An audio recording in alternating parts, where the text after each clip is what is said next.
can't believe guys doing this thing now. It's crazy. It's crazy.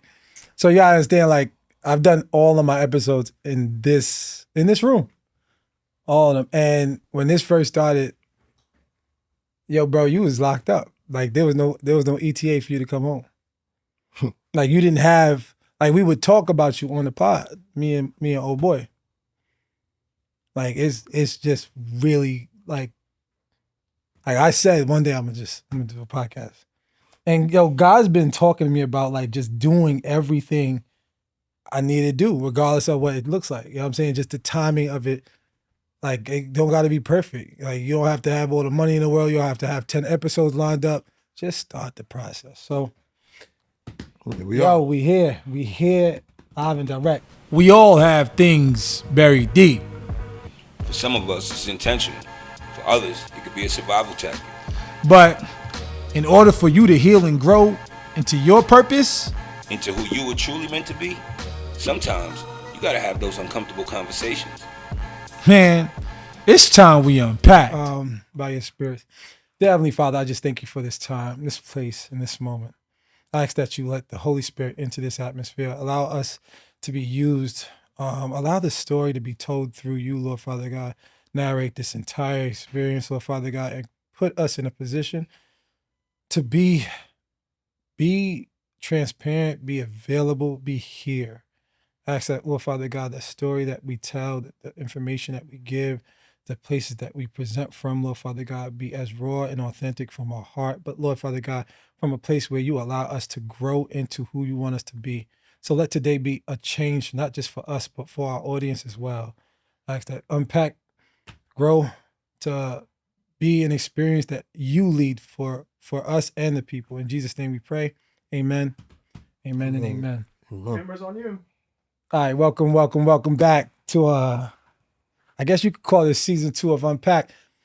I am your host, and today it's funny. God has taken me through a journey to get to this stage, this point, and today I get to actually sit down and talk, like talk with my brother, my blood brother, Andre Eason. Yo, introduce yourself, man. Cause you go by a bunch of names, bro. Well, I'm blessed, number one. But I am Andre Eason, but I'm blessed again. I do believe life experiences strengthen self. So the blessings that I received throughout my life, I really believe that they was for me. And I believe I earned them because I put the time and the work in, but I guess there's more time, more work to be put in because, you know, blessings don't stop. They just continue to grow. So Okay. I'm very interested in this situation right here. This is new. This is foreign territory. So, you know, I'm just, you know, I'm blessed, man. I'm blessed for real. All right, 2 things. First, do you know what your name is? Do I know Do you know what's your whole name? Andre Pierre Eason II? All right. Let's start there. That's crazy. You are the second, and which means that you're clearly your firstborn, but you have daddy's name. Correct. Whew. All right. So, man. All right, I'll go this route first. How are you feeling being here right now, sitting across from me? Like, what are you feeling? It's a lot of mixed feelings. When I was inside and you was talking about the podcast, I used to go back in the cell and I used to be like, man, what would it be like if I was sitting there? And I used to do that a lot to the point where I was like having a podcast with myself. And I was saying like, well, this is what I would say. This is what I would do. And I actually was literally proud of you because you showed me the difference between moving a certain way and moving another way. So, which means that you showed me another lifestyle. And because going through the system, I've seen one lifestyle. I've seen other lifestyles, but I didn't know personally what they felt like. So you are like the closest person to me that's living a lifestyle that isn't mine. So when you see that, you see, first of all, how different we are, first. But second, then you see that the mindsets was different. So I had to learn how to make sure my mindset was compatible to when I came home. So I didn't want to have to be like, oh no, I can't be around him, bro. He on some jail stuff. Or I didn't want that type of vibe. Like, not just you, just anybody. I didn't want people. I feel that. You know what I mean? I received that. Nah, I feel that. I mean, I'm gonna keep it a stack with you. None of that fazed me. In the space of who. First of all, one of the things I knew was you couldn't be on that type of time being around me. It's mad funny you say that. Like 9 times out of 10. So earlier we were talking, I don't want to go off into this too much because I want to direct this strategically because we have a lot to talk about. I was talking about how I don't be, like you was asking me about Dre, a couple of people. It's like, yo, I just don't be on their type of times. And if you on that type of time, you on my time because I really don't see how I can fold to your energy because I'm not doing what you're doing. However, I don't mind being myself and making sure that I can impose whatever like light I have onto you. So I never thought in the way of, if Dre come home on this type of time, I absolutely had no expectations of what I wanted you to be. I just wanted my brother.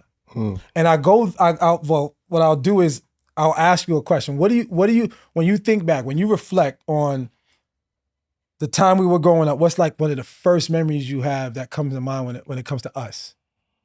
A lot of memories that I have, but first, it happened a couple times with you being with the group of friends that I have. The certain type of group of friends I had.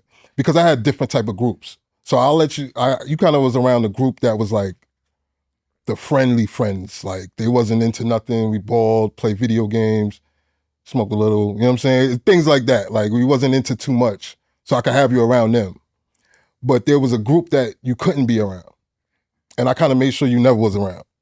And that's what I had to make sure I at least had to put that position in to make sure you didn't see everything. Because once you observed and you see certain things, it's on you now to make the decisions if you want to be involved in it or not. I can't bring you around and then be like, don't be coming over here or don't be around these dudes. And you seeing me literally with them, dapping them up, laughing and joking. So I had to literally make sure that the people I brought you around, even though they kind of was like, why you keep bringing your little brother? What's up with you bringing your little brother around here for? And I had to let them know, like, listen, bro, like, let me do how I do what I do, like how I do it. Because this is not your little brother.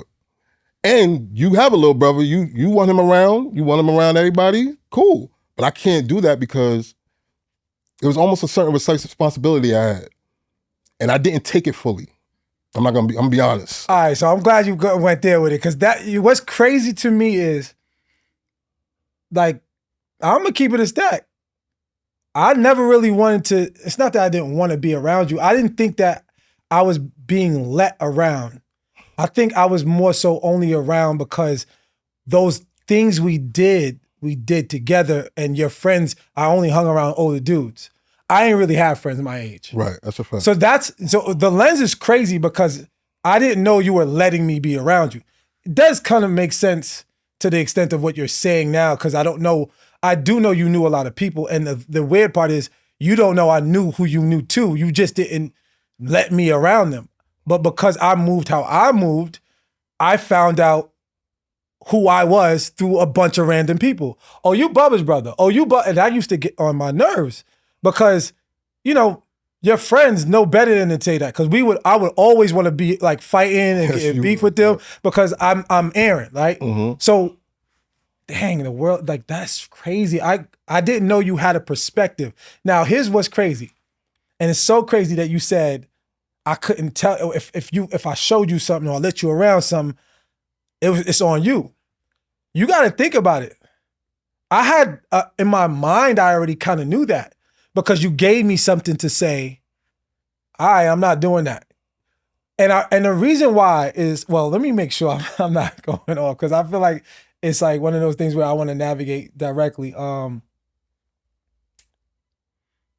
that. Let me just stay where I'm at. The way growing up, me and you, from my perspective, I wasn't really your little brother. Not meaning like I was your little brother, what I mean is like, I never felt like you wanted me to be your little brother. Mhm. Like you never took the responsibility like, nah, I got him. You may have let me be around. And that, I think as I'm thinking about our past, that makes sense because we always went to war with each other, but you never really like let me not kick me out of the group settings. I mean, I was literally always with your friends because I didn't have my own friends. I was always with you playing ball. I didn't really smoke with y'all. I ain't do nothing else with y'all, but I was either playing ball or just chilling by the crib with y'all. And I found my place outside of y'all eventually, and then I stopped chilling with y'all because I just realized y'all wasn't on the type of time I was on. Mm-hmm. But I didn't feel like your little brother as in, I guess I got to compare it to our sisters, but like the way that Tora does Supriya, I don't feel like, I never felt that way. And I felt like from a young age, it was just never love.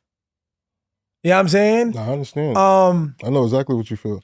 So it's funny that you always played that role as a big brother in your way. It's almost like I was telling you before how like mom was just momming. Like we all kind of was playing a position that we had to play because it stems from, you know, our father passed at February 4th, 1994. So I was 10 years old. So I'll never forget. Like I'm about to tell you. Listen, old enough to know what, because like we all, from me, Tora and Supriya, we all had no idea what was going on. We all, I don't remember crying. I don't remember grieving. I don't remember like, we never talked. This is my first time talking about dad with you. And what I bring up your name for is like, you don't understand, like there was so much that was going through my mind as I was growing up as a teenager, trying to figure out who I was. Like, yo, he really got daddy name and he doing daddy like this. That's how much anger I had in me over you. And I would wonder like, what was it like for him when he found out daddy wasn't here? And he had to figure out how to be a son without a father. Like, because I didn't have that energy in me. I was just a kid growing up without a dad. Every memory I talk to mommy about, she says she's the one that did that and not daddy. So first, give me some perspective of who dad is from your youthful space. From my youthful space, I feel like he was just very hardworking. Like he just worked. Like he worked to make sure that the house was like a regular man, but he also was involved with the church. So usually when you're involved with the church, it gives you some type of humility. It gives you keeps you humble. And everybody loved him. Like I could always see it. Like I could see it even the way they treated me. It was like they'll see me and be like, "Hey, what's up, man? What's going on there?" I'll be like, "Who is this dude?" I'll be, you know what I mean? I'm young. I'm still like, but it was because of dad. So like he was into the tech parts of things. He got to go behind the scenes of things. He did audio or something like that, right? Right. And so like we got to be able to go back there. Like, everybody couldn't go, but I could go. And you know, so it was like I kind of was just following the move. All that? Yeah, because you gotta remember too, like we was in Brooklyn at this time. Yeah. So like Brooklyn is like a place where we was living in East New York and on Lincoln Place, right. And you know, I was going to PS 214 and a lot of things was going on. And I had friends, like I had you were people. supposed to go to Gersh. Right, I was supposed to go to Gersh. That's a fact. But I started seeing that everybody didn't have a dad. Like everybody wasn't on that. So I kind of was like, but yeah, I was just cool. Our best friend at the time, Dre, he grew up without a father. He had no, even Gary, there was a couple of dudes, like, and they used to always ask me like, yo, how you know what I mean? And I really be like, looking at them like, there's nothing, there's really nothing, because I didn't know anything else. I'm like, this is normal. But he worked and did so much to make sure that we was good that it kind of was just like he did the same thing I did and mommy did. We played a position, he played his position, and he kind of just worked with it. Do you think, and I want you to keep going, but do you think it's because of what age we were at? Because I actually ended up linking up with Sam and a couple of other dudes that was he was a mentor. See, he had a different relationship. Now, that's what I'm about to say. Now, his relationships, like I've been around him when he was around Sam. And you know who I really related to the most? Was Antoine. Because Antoine was his brother. Yeah. Was Sam's brother. Yeah. And he used to be like, outside. yo, your pops is like, you know, your pops is like that. Like your pops, he really like that. He's like, he don't really deal with me too much. He deal with my brother, but you know, he's like that. So he used to tell me things, and I used to kind of, I'm still young though. Like they was talking to me like I'm grown, but they're like, yo, you know what I mean? You good. Like, don't worry about it. You all right. And me and Sam relationship was kind of like, because he used to feel obligated. Like first, like he was like his oldest son. Like he would take care of him. Exactly who he was. It was his mentor. Daddy was his mentor. Yeah. So I feel that I always felt like this. I felt that he gave a lot of energy to Sam. His energy. And then when he kind of like, because I felt like he felt something towards Miss Bobin, that's Sam's mom, you know what I'm saying? And I guess he must have made a promise to her, something like, look, I'm gonna take care of yours, you know what I'm saying? And he did. Like, I mean, yo, when I'm linked with Sam, he started crying immediately. And he would say like, yo, like, so grateful for your pop. It was like, outside being able to hear you talk about dad, it was like I got to hear someone experience my father. Right. And it was almost like I was a little jealous to hear all of that stuff. But I didn't also know what I was experiencing anyway. Right. So he got what he got. I probably was gonna get this at a certain age. Right. So do you feel like if dad was around, you would have gotten the love that Sam got? Yeah, I feel like when a certain age came, as far as man-wise, he was gonna be able to tighten me all the way up. See, the child version, usually a lot of people say this too, that's for the mom. Like between the years of nurturing space. Yes, 0 to 13, 14. It's a little bit older for the females, but for the males, between 12, 11, 12, they kind of start transitioning. That's when the pops gotta come like, hey, come here. All right, look, this is what we on. Boom, boom, boom, boom. He died at the time where I'm like in transition. You know what I mean? And I'm outside a little bit. So like, I'm not outside like how everybody Brooklyn means. Kids, we all outside technically. Right. But even at my age, I was at the park with you by ourselves, doing whatever. Playing ball, doing whatever, right. Yeah. So I really had to understand that I was gonna get that, but it wasn't the time for that. But the main thing about him passing that affected my life, the main thing, is when I was standing in the front row at the funeral, and everybody that came around said, you are the man of the house now. It's on you, kid. You got all the responsibility. It's on you. And no filter, no cut card. Like, I mean, it's 10 years old here and that's crazy. And they do it. Like, it's different people too. It's different people I don't know, people I know. Well, do you wonder why it was said that way? Because, and I'm gonna tell you why I wonder. Because I've never heard a bad thing said about Daddy. Like when I say not a bad thing, meaning like his character doesn't really come back shaky. It comes back consistent. Right. And as you reflect on your life, and I want to touch on this, but stay where we're at. As I reflect on my life, I wonder like, yo, where's my dad in me? Like who am I being? What am I doing? Because matter of fact, let's stay here. How did you get to figure out how to receive that when you heard that? Like what started the process in you? Was it rejecting the idea? Was it not knowing how to do it? Was it feeling like you got like no one gave me time to grieve? I just lost a dad. Like what? Like no. Where's my dad now? Where's an older person to kind of like show me the ropes? Like, right. Like I think because of the move, we wound up moving to Long Island. That move changed everything because in Brooklyn, I'm with my friends, I'm with everybody. It kind of was more of a consoling thing where everybody was kind of like, oh man, like, all right.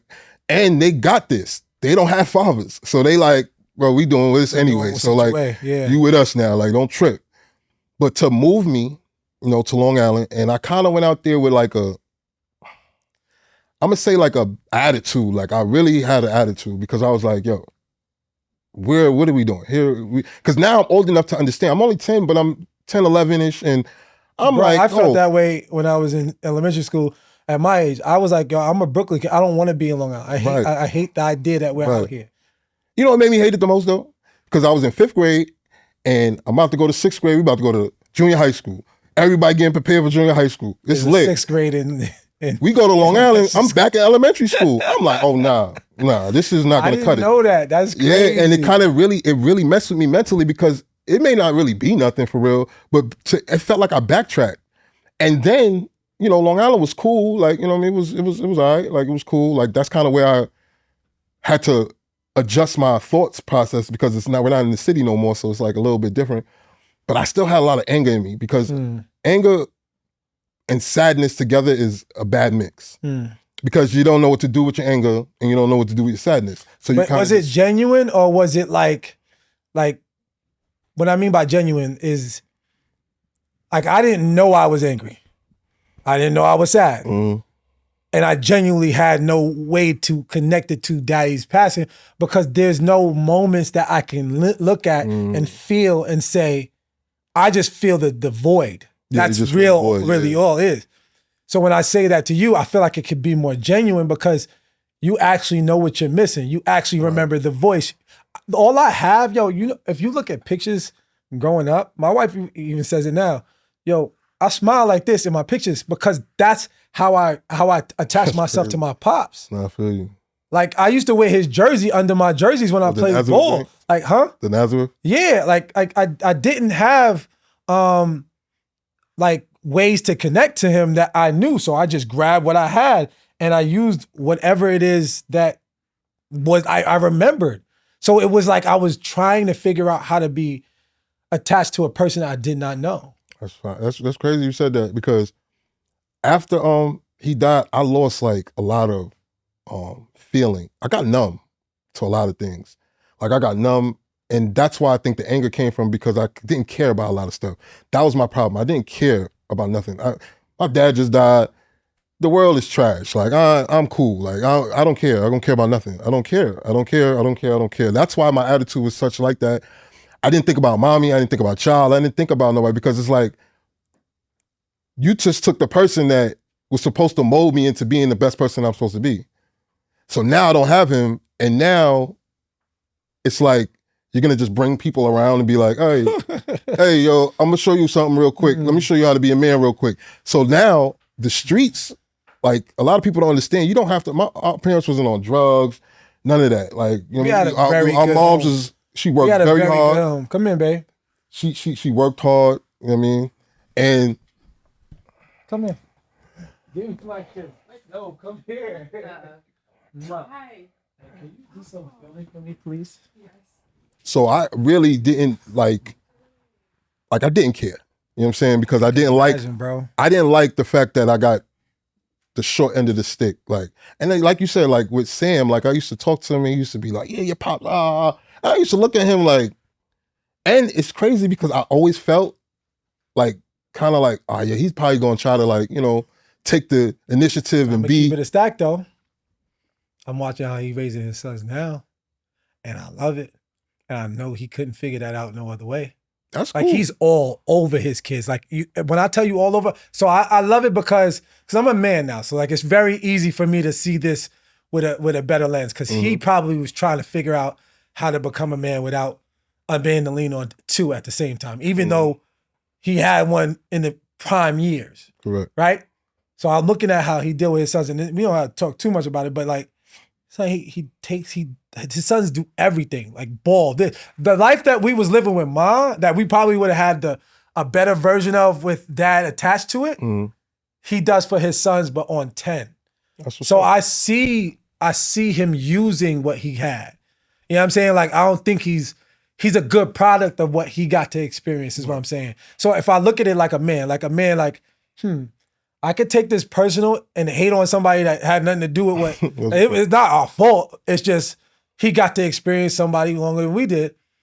Or I can look at it like, yo, Dad, if he was able to do that with daddy's love, respect, energy, posture, mentorship, then we would have probably been fire.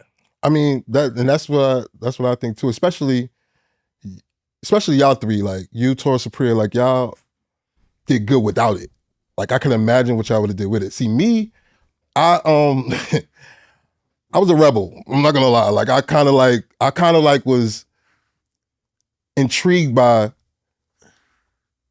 everybody else not having a dad. Like All right, y'all don't got a dad either. You don't got a dad either. All right, bet. Yo, we outside. Like, all right, I'm with y'all. Like, That was a real thing for you though? Like Yeah, that was because- really how you if you're my friend, I go to your house, and you don't have a father in that house, we are dealing with the same problem. We have a mother that's very strong. That's gonna, she's strong. She's gonna be super strong. She's not gonna be the mother nurture. Nobody has that. Like nobody has the mother nurturing type. Oh, come here, baby. Let me. None of that. Like it's strictly like, yo, hey, this didn't I tell you? Get back. Like this is how to. You know what I'm saying? we So grew up in the Caribbean technically. right, house, and yeah. that's exactly. And when you get around certain people, they'll tell you like, yo, this is how we moving. Like this is what it is. Like you gotta see. My misconception was, all right, maybe if I go out and get my own money, I'm not gonna put no pressure on my mom. You did the whole opposite. Yeah, but you mind you, I'm a kid. Like I'm No, not. I get that. All I'm thinking in my head is, I want these sneakers. I want that shirt. I was really into that. But you gotta understand, this is what always threw me off, and I know you know this. Ma gave us whatever we wanted. I don't know if it stopped for you at a certain age. Yeah, that was. But for me, yeah, y'all was sturdy. That's what I'm saying. It was a sturdy. I got past the normalities. I started wanting what I seen, and that was the problem. Like I was thinking in my head like, all right, we in Long Island. These people are fake rich. Like they're not rich, but they fake rich. You know what I'm saying? Like they fake rich because they not broke. You know what I'm saying? Going to Long Island, I guess I can see how you could think that. Right. And not only that, you know, everybody's wearing, this is when Tommy, Polo, Guess, this is normality. This is not normality to me. You know what I'm saying? Like that wasn't normality. We wasn't broke. We wasn't. No. All right, so here's the thing. Here's what I will say. Yes. I think that you had a different view at an earlier age than I did because I got what I wanted every time I wanted it. So I never had to stress it. And it stopped at 14, 15. Matter of fact, as soon as you got locked up for the first time, that's when she started to shift how she dealt with stuff. And I didn't understand why. There's mad reasons why, but I didn't understand why. Yeah, and she had to stop, like literally, like mommy she used to buy stuff for us angry.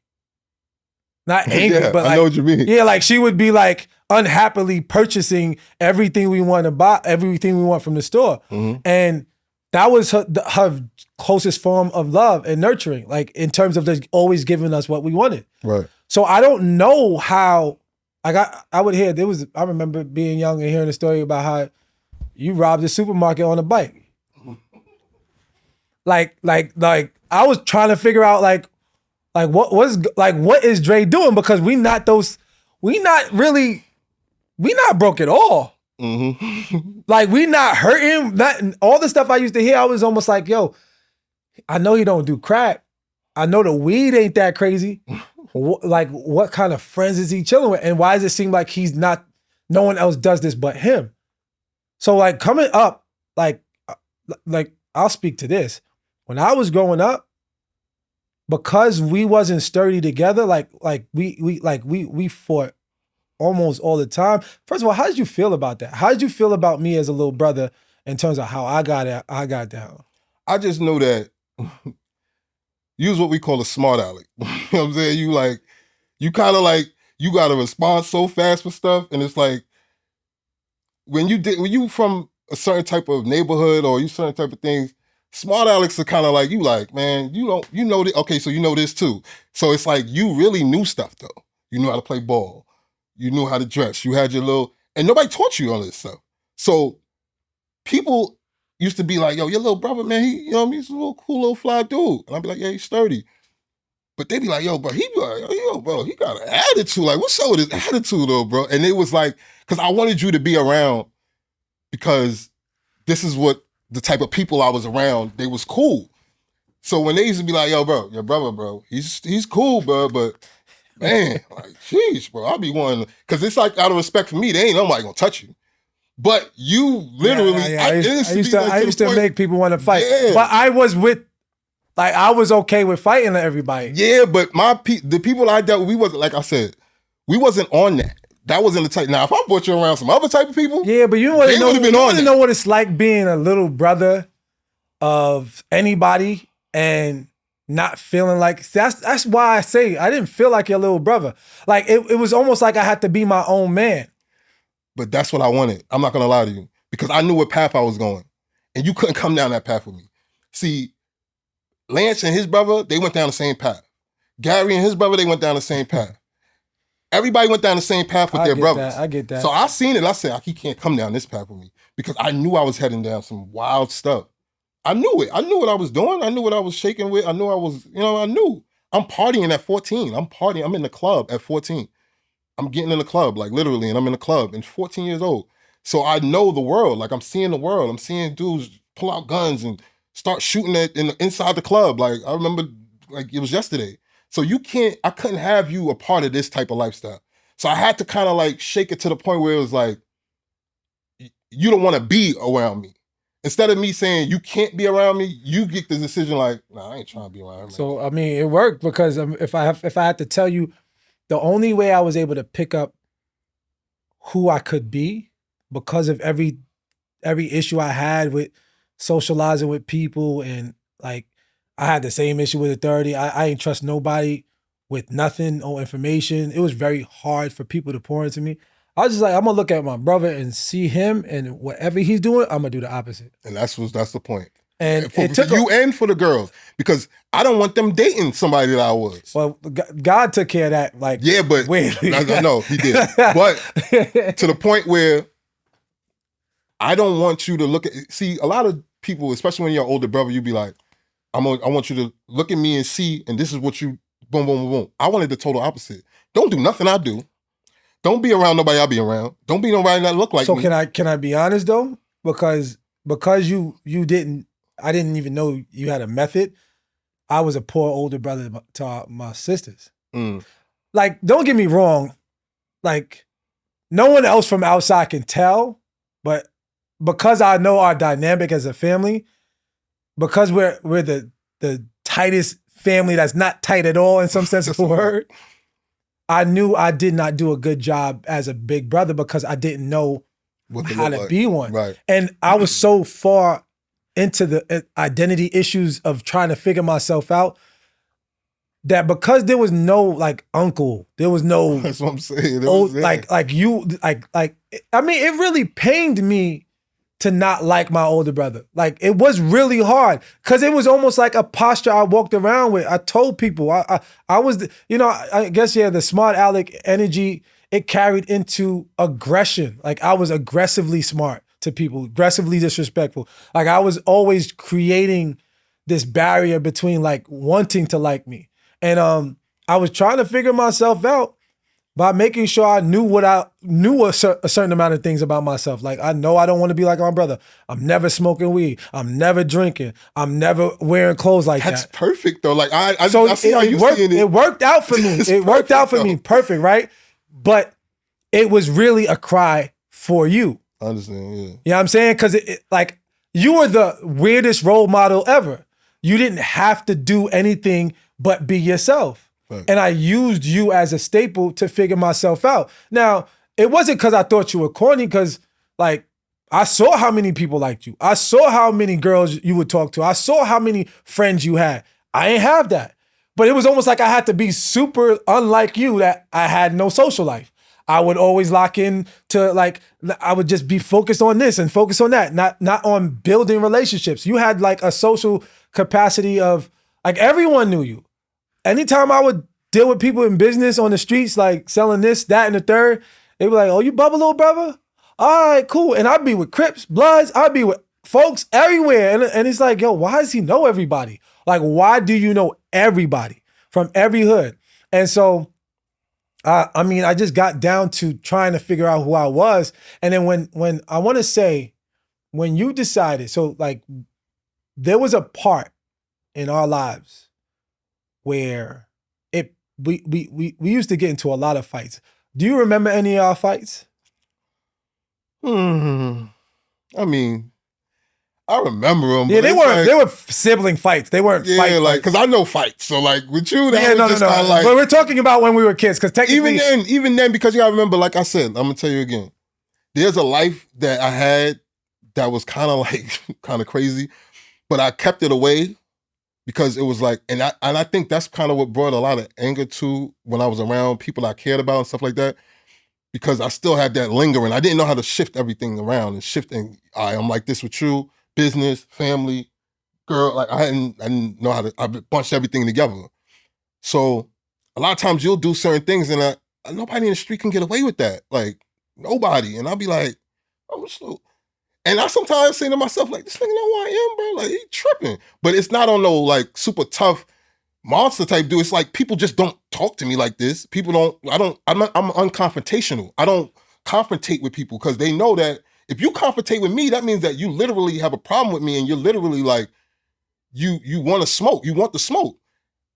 I'm not going to give you the reason to do that.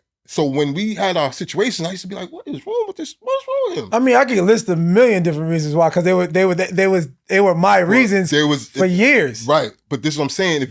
This is what I'm saying. It had to be something that was inside, because it wasn't never like. I mean, yeah, I didn't. So it was deeper than, whatever you taking my clothes, or like, because like there would be some times where I got clothes, and like, this is funny because this is really what used to get me. You'd wear something that I know was mine before I wore it, and sometimes it didn't smell like weed because you smoked mad weed when we was younger, and so I wouldn't know. So because I know if you smoked weed, so I didn't wear it. Clearly, this nigga wore my stuff. So I would go to school and someone would be like, "Yo, you got your." Cause cause of the type of person I am, they say that. They try and like clown me, hurt me. Yo, why you got your brother? And I'm like, oh, nah. And this is basically why we fight. Like, we fight over stuff like this. But mind you, I'm 12, 13, 14 years old. Yeah. So, like, at this point, I'm like, I'm fed up. I'm super fed up. Like, because I'm like, yo, because I'm not a herb either. Like, I ain't want to be seen like this to you. So I would always confront you. I would always fight. I would always want to fight. And I do feel like, in some sense of the word, like, you pulled punches and you pulled like your energy back, like whatever, that type of energy. But I would always come at you like I wanted to fight. You had the full joint, yeah, that's a fact. So, and I don't know what I would accomplish because I wasn't trying to be the tougher brother. I just wanted you to stop like dealing with me the way you were dealing with me, right? And so I don't think we ever could really talk. Like we never chilled. Like even amongst your friends, we didn't chill. Nah, that's a fact. Like I would be in the same area, you'd be in it, and we'd be two different people in the same area. But they'd always treat me like I was your little brother. And I would be like, if you talk to him, I'm not really his little brother. I'm just his brother. Like we don't relate. Our age isn't that far apart. But it is because once you get to a certain age, Negro, when I'm 14, I'm like in the beginning of my high school. You're literally in jail and you're getting kicked out the crib. Yeah, you're right. I didn't realize it was a distance until you're now starting to get you're starting to. And I was talking to you earlier about it. I was like, yo, yeah, I mean, because I am your little brother to you. I did know I was little because I wasn't always tall and brolic. You know what I'm saying? That's a fact. You was ready. But I always had a readiness to always like want to be in confrontation. No, you was nice and bald, but you was, all right, this is what I'm gonna say. You took losing very bad. Yeah. No, you know what I'm saying? Like, well, you can't lose. Like, you can't, video games. Beating me up didn't help. Listen, like, that didn't help me become a better controllers. Like, you yeah, I was bad. You know what I'm saying? Like, systems done got twisted, TV. Like, you really, everything was not with me. We wasn't, it was with everybody. Like, yo, Russell used to say, yo, bro, we can't go to the park, bro, because, like, I don't want you to get into no fights with my friends. And I'm like, nah, what you talking about? Like, he was like, yo, but because you always want to fight and you always want to. And it's not like you want to fight. It's just that your responses, it would make you think rational responses to the point where a person be like, what? Am I supposed to respond this way with it? Or so I'm going to tell you something. God covered me in my entire life. My only real fights were either ones I either won when I was in school or with you. I never, like, for some reason, I was the only smart aleck. And I'm to this day glad because I don't get this way with random people like that. But I never had the bricks beaten off me for how I talk from the age young to now. I prayed about that too. I ain't not gonna lie. When I used to be locked up, I'm like, man, please keep a hold of him because I knew how you was. But I also knew though that you made it kind of out of the situation where it get hectic at. Like you kind of made it out of that. And once you was in the real world, you see now, like, all right, Mm. bro, I can't really just be talking like this to people. Like, and not only that, you could just manage how you deal with your feelings. Mhm. Because you're older, you start to realize things. Oh, Now, don't I get was still twisted. struggling with that. Right, I know Yeah. you are, but now you know what it looked like. See, one thing about God is, right, you're responsible for what you know. If you don't know that's a nothing, fact. That's good. if you don't know nothing, you can't be responsible for Yeah, it. but we knew. But once you responsible for what you know, certain things about yourself, you like, oh, like me, I had to learn that, oh, Mom used to say this, it told me all the time, you were Eason, you gonna get caught. I don't know why. I don't know what is the problem. I understood that eventually too, to some I just extent. used to think she jinxed me. I'd be like, yo, you just jinxing me. Nah, it's just our name is like that. Yeah. I realized that because I went through a lot of things. Mhm. And I'm like, And you can't be outside doing nothing dumb because you know what I'm saying? And then it's like, Yeah. even how I got locked up, like I didn't get locked up like how everybody got locked up in the You feds. mean your first? No, No, forget the that. feds. Let's no, because let's. Well, my first time. So what? I don't remember why you got locked up that first time. I was getting jobs, right? And then we was robbing the stores. But not robbing them how you think, like guns and no. I just know certain things about exactly the store. how I got caught up with my joint. That's why I was kind of like, Larceny. right. So, I didn't know that. But I'll be the inside man. I'm like the inside guy. Okay. So sometimes I'll just literally shift how I got locked up. Yes, I'm shifting atmospheres to situations with everybody. But one time I got greedy. And what happens is people was playing like, oh, now we ain't have all that. Oh, nah, we ain't. I'm like, yo, bro, I'm the one that, I'm like, you know what? You right. I'm doing this joint by myself no more. And as soon as I did it by myself, I got caught. Because you can't do it by yourself. And you ended up in county. Yes. And then the first time I went to county, I was an adolescent. And I don't gang bang. So when I go in there, I know everybody. I'm like, yo, what's up? What's up, everybody? What's up? What's going on? What's up with you? What's up with you? And I kind of was still on my Brooklyn rent. And they like, boy, you in Long Island, bro. We ain't in Brooklyn. You know what I'm saying? And I'm like, well, that's what I am. What you want me to do? Like, this is who I am. I don't care if I moved from Brooklyn from 3 years old. I'm Brooklyn. Like, this is how I am. You know what I'm saying? I can't help it. Yeah, I feel this is just how I am. You know what I'm saying? I'm sorry. You know what I'm saying? So they didn't really like that. Them dudes wanted me to say, yo, you from the Dale. Like, I see the street all out. I was, you know what I mean? I was there. And I represented it to it, you know what I mean, to a certain extent. But we in jail now. Like, nah, this is where I'm from. And then I just live out here. Like, you know what I'm saying? And it was like, all right, that's cool, but you gotta turn blood or something. Like, you in order for you to stay on this tier, you gotta turn blood. And I'm like, nah, I don't, you know what I mean? I kind of finessed it, like, all right, yeah, cool, no doubt. And then we'll do certain things. Everything they doing, I'm doing. You know what I'm saying? And they got to the point where neutral dudes would come on the tier and I'll be like, look, if you ain't banging, you need to go ahead. Because I'm going through it right now. I'm fighting, I'm doing everything. I ain't tripping. This is what I like to do. I ain't tripping, but I don't know how you're gonna be able to handle this. And a lot of dudes just leave. They're like, I'm not going through that stuff. And I'll never forget, it was like 3 months into the bid, and I kept telling mommy, hey, mom, come get me. Like, I'm pushing my luck. Like, you come. She ain't bail you out. Right. I'm like, I'm pushing my luck, mom. Come on. She like, nah, you a little longer. Just stay a little longer. You got it. Like, and I'm like, I remember what happened to get you home. Word. And then, bro, they like, yo, your day's up, boy. Like, you know what I mean? It's time to turn. And I'm hearing it through the vent. They're talking through the vent. And I know, like, blood lingo, so I'm listening. I'm like, oh, they gonna try to jump me tomorrow? Oh. So the dude leans over, because we're in cells, and he kind of, like, leans over, like, yo, he puts the mirror out. He like, yo. I'm like, what's up? He like, yo, I need you to go ahead and come home, boy. That's what they used to call it, like, you're coming home. Yeah, I was going to ask you, did you actually come home after that? Nah. So you took that for nothing? So what happened, this is what happened. This is a Saturday night. So Sunday, they like, yo, come to church. So I'm like, all right, I'll come to church. I'm like, I'm safe in church. You know what I'm saying? Like, God got me in church, right? So I go to church. We're sitting on the adolescent bench. And they like, yo, bro, when we leave here, if you don't turn blood, bro, you might as well just go ahead to the PC. I'm like, yo, bro, you know I ain't going to PC, bro. You bugging. He's like, all right. Now, nobody on the adolescent tier did anything. These is all grown men. So I'm seeing them piecing each other like, yo, you putting in work, you putting in work, you putting in work, you putting in work. They talking about me. I'm like, how they gonna do this in church? With the pastor, the police right here. You know what the pastor and the police said? Y'all got 5 minutes to talk amongst yourselves. We'll be outside. I thought they lined me. I swore I thought them people lined me up. I'm like, bro, they just lined me up for this.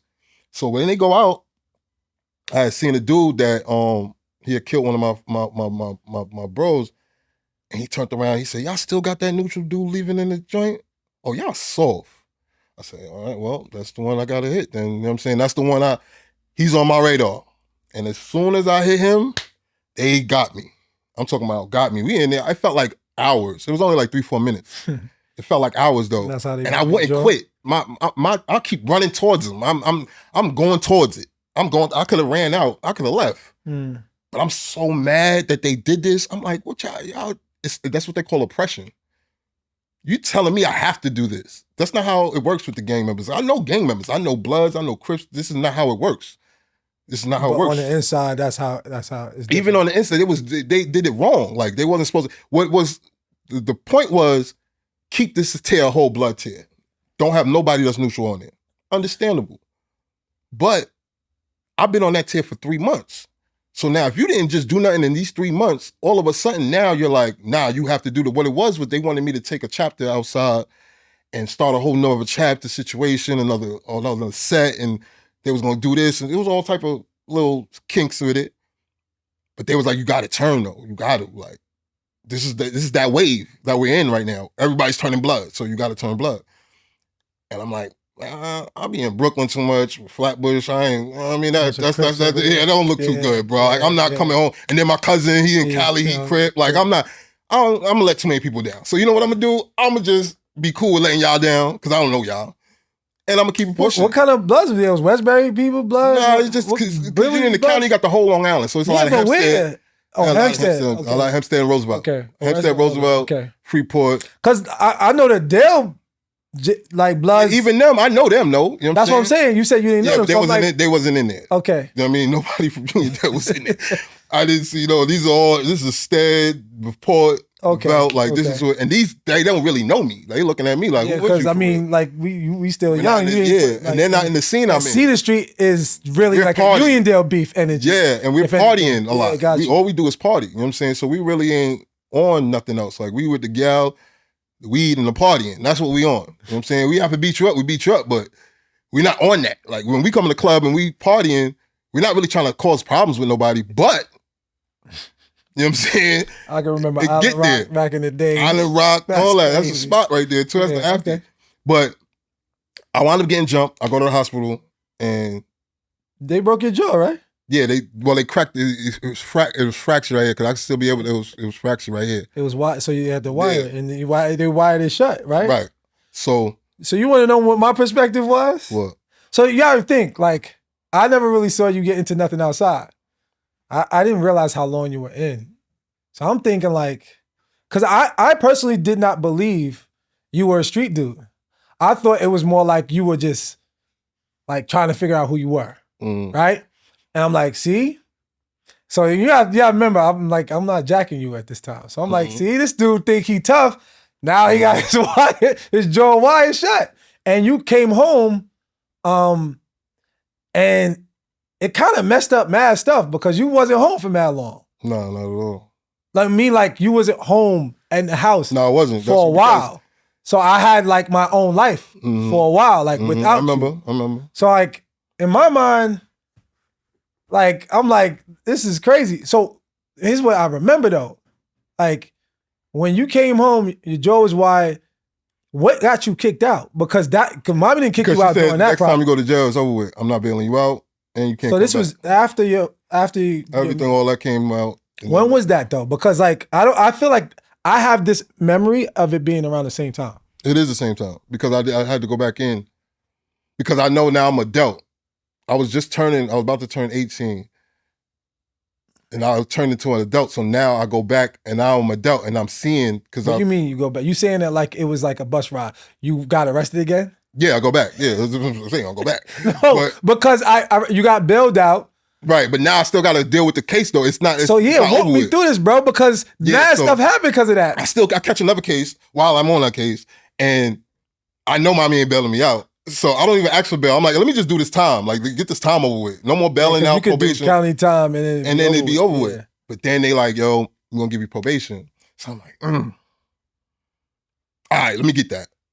And this is one of the worst things I ever did because I was on probation forever. Yeah, and you like to smoke it's weed like, and you like to do I like everything. to do everything.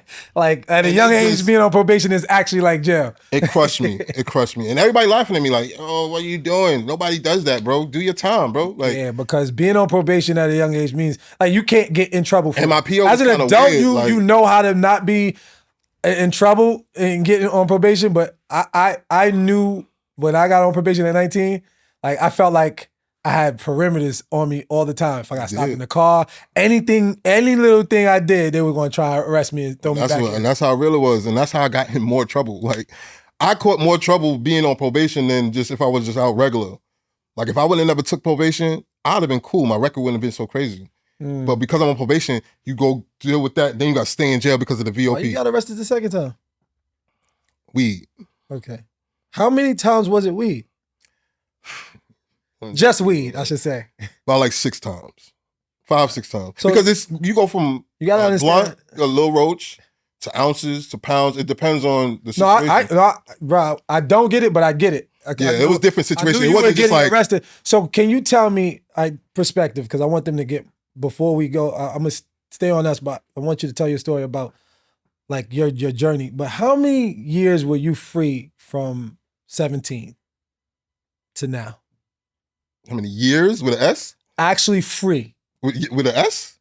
There is no years with an S. Oh, you never had an entire year. There's no free? years with an S. How you make 2 babies and you wasn't free? As soon as I come home, as soon wasn't as I free touch the free, long listen, enough to see anyone listen at to a me. year old, When bro? I touch the That's pavement, crazy. there's one thing to do. I used to tell people, like, yeah, nah, he's that is his job. His job is to be a government employee. But I thought you were home at least 2 or 3 years at the a longest time. I've been home was from July 6, 2010 to February 29th, 2012. That's the longest I've ever been home. So almost a year and a half. 18 months almost. You want to know why? I remember that time frame. You was around a sneaker show around that time. Right. Like when I was like running sneakers heavy. I think I met you 2012. Yeah, right before you got locked up. And this was like I was so mad at you, and I'm gonna go back and forth. I was like, yo, bro, I want you to be my best man. And I couldn't tell you. I remember calling you to tell you, and I found out you were locked out. Mm. And I was just like, yo, I finally get to like do this whole brother thing with you and figure it out. Cause it started really, when I buried the hatchet with you, like on some like, nah, I'm about to just let my like childish beef with you die when I came to see you with Quinn in the county before college. Before I went away to college. Remember I was like, yo, bro, I'm about to go away to school. Yeah, I remember that. And I introduced you to her. I remember that. And I was like, yo, bro, I just wanted to, because that was the only time I came to see you in jail. That was literally the only time I seen I you said, in jail. I think I've said to myself, You're not first and going- last time I'm this is how doing it is. this. Because right after that, almost a year and a half later, when I got locked up, I said, I'm never going through this system again. They have to actually pay me money to be in this atmosphere because I'm never going through this system again. And yeah, I told myself I'm not gonna be mad at my brother no more. But I couldn't figure out how to do more than just be okay. Right. Because we could never talk for real. We could never. We have built our relationship literally through a phone. Through the phone. Like this bit, actually. This is the last bit that I did. Yeah, I talked to you more than I ever talked to you in my life. That's a fact. So like it was one of those things where like, all right, God, like I've seen you take a stronghold away from me when it came down to this. But I really want to talk to my brother about how I used to feel about him. I really want to talk to my brother about how I feel about how he do daddy name. I really want to talk to my brother about how much I needed him and I kept getting a bunch of other men. And because I knew I needed them, I started to accept that, yo, dad has to come in a different form. Mm. You know what I'm saying? Don't get it twisted. I wasn't good with my mentors either. However, I didn't have the same issue you had with all yours. Because I remember growing up, like, it's like 1 minute you was cool with everybody, the next minute you was like, man, F that dude. Yeah, I don't. But what was that about? Because it was like I'm transitioning into the streets. Like But I'm like you said, I'm like not a street dude. Like I'm just transitioning the streets to get what I need from it, and I'm out. Like I was using the streets like how the streets use people. You know what I'm saying? I wasn't trying to be all in the streets and living with dudes and being on some like But nah. what was you doing for those 2 years? You got kicked out? I sold weed. So like I took the night shift. So meaning the graveyard shift, meaning I sold weed all night. Instead of having to go to sleep, I'm up. So you can call me at night. So that's why you can do that so easily. That's why you see that, right? Yo, but I crazy. literally for 2 years straight, like literally, like I was the person that you could call 2, 3, 4 in the morning. You gotta mind you, I'm partying. I don't look like I'm homeless. Like I'm partying. I'm in the club, making sure my dress is up to par, and I stay with the weed. So the things that you need, because I used to be in front of the store all the time, they like, yo, where the party at tonight? Such and such. You got some weed? Yeah. So I can answer questions. Like I could be around. Like, yo, come over here. We over here with it. And that's how I was able to maneuver. Nobody knew I was home. Like, if you just see me, oh, you know I got the night shift. I knew mommy kicked you out. Yeah, once you got... But in my mind, I'm like, yo, that's so sad, like how much I wasn't even checking for my brother.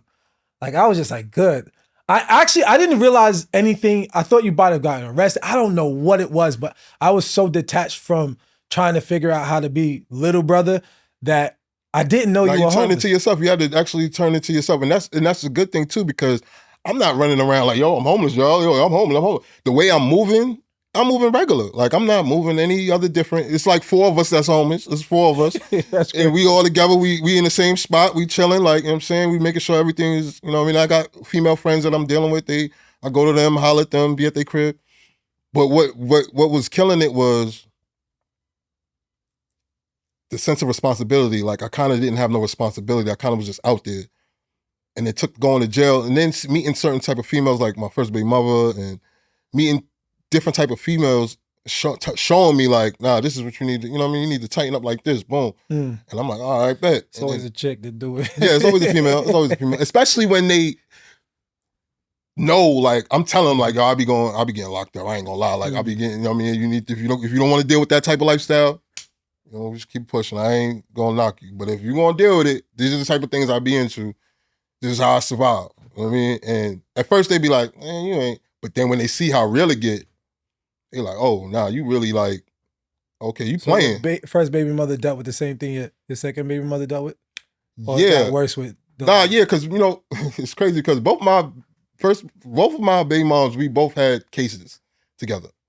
Now, my first baby mom brought me to out of town. And she kind of expressed well, if you're doing this here and keep getting locked up, at least do it here and you're going to make some more money. It'd be worth it. Like you're doing this over here and it's like petty, like it's pennies. I can't imagine at least her telling you. I mean, it's weed, so it's not like. No, I don't. She just doesn't seem like that type. Yeah, of well, so that's why it's weird to me. But yeah, that's what she was on. You know what I'm saying? That's what she was on.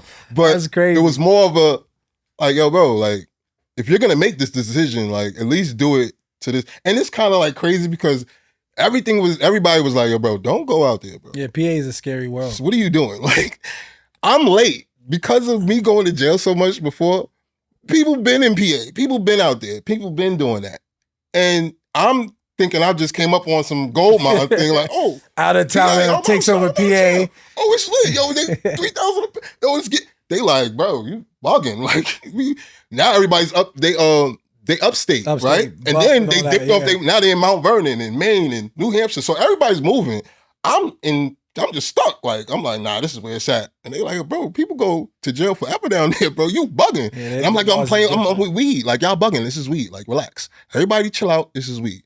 And they're like, all right. And the problem was I went to jail for weed. Like, they set me up. They had a whole investigation, whole thing, buy and bust, knocked me for weed.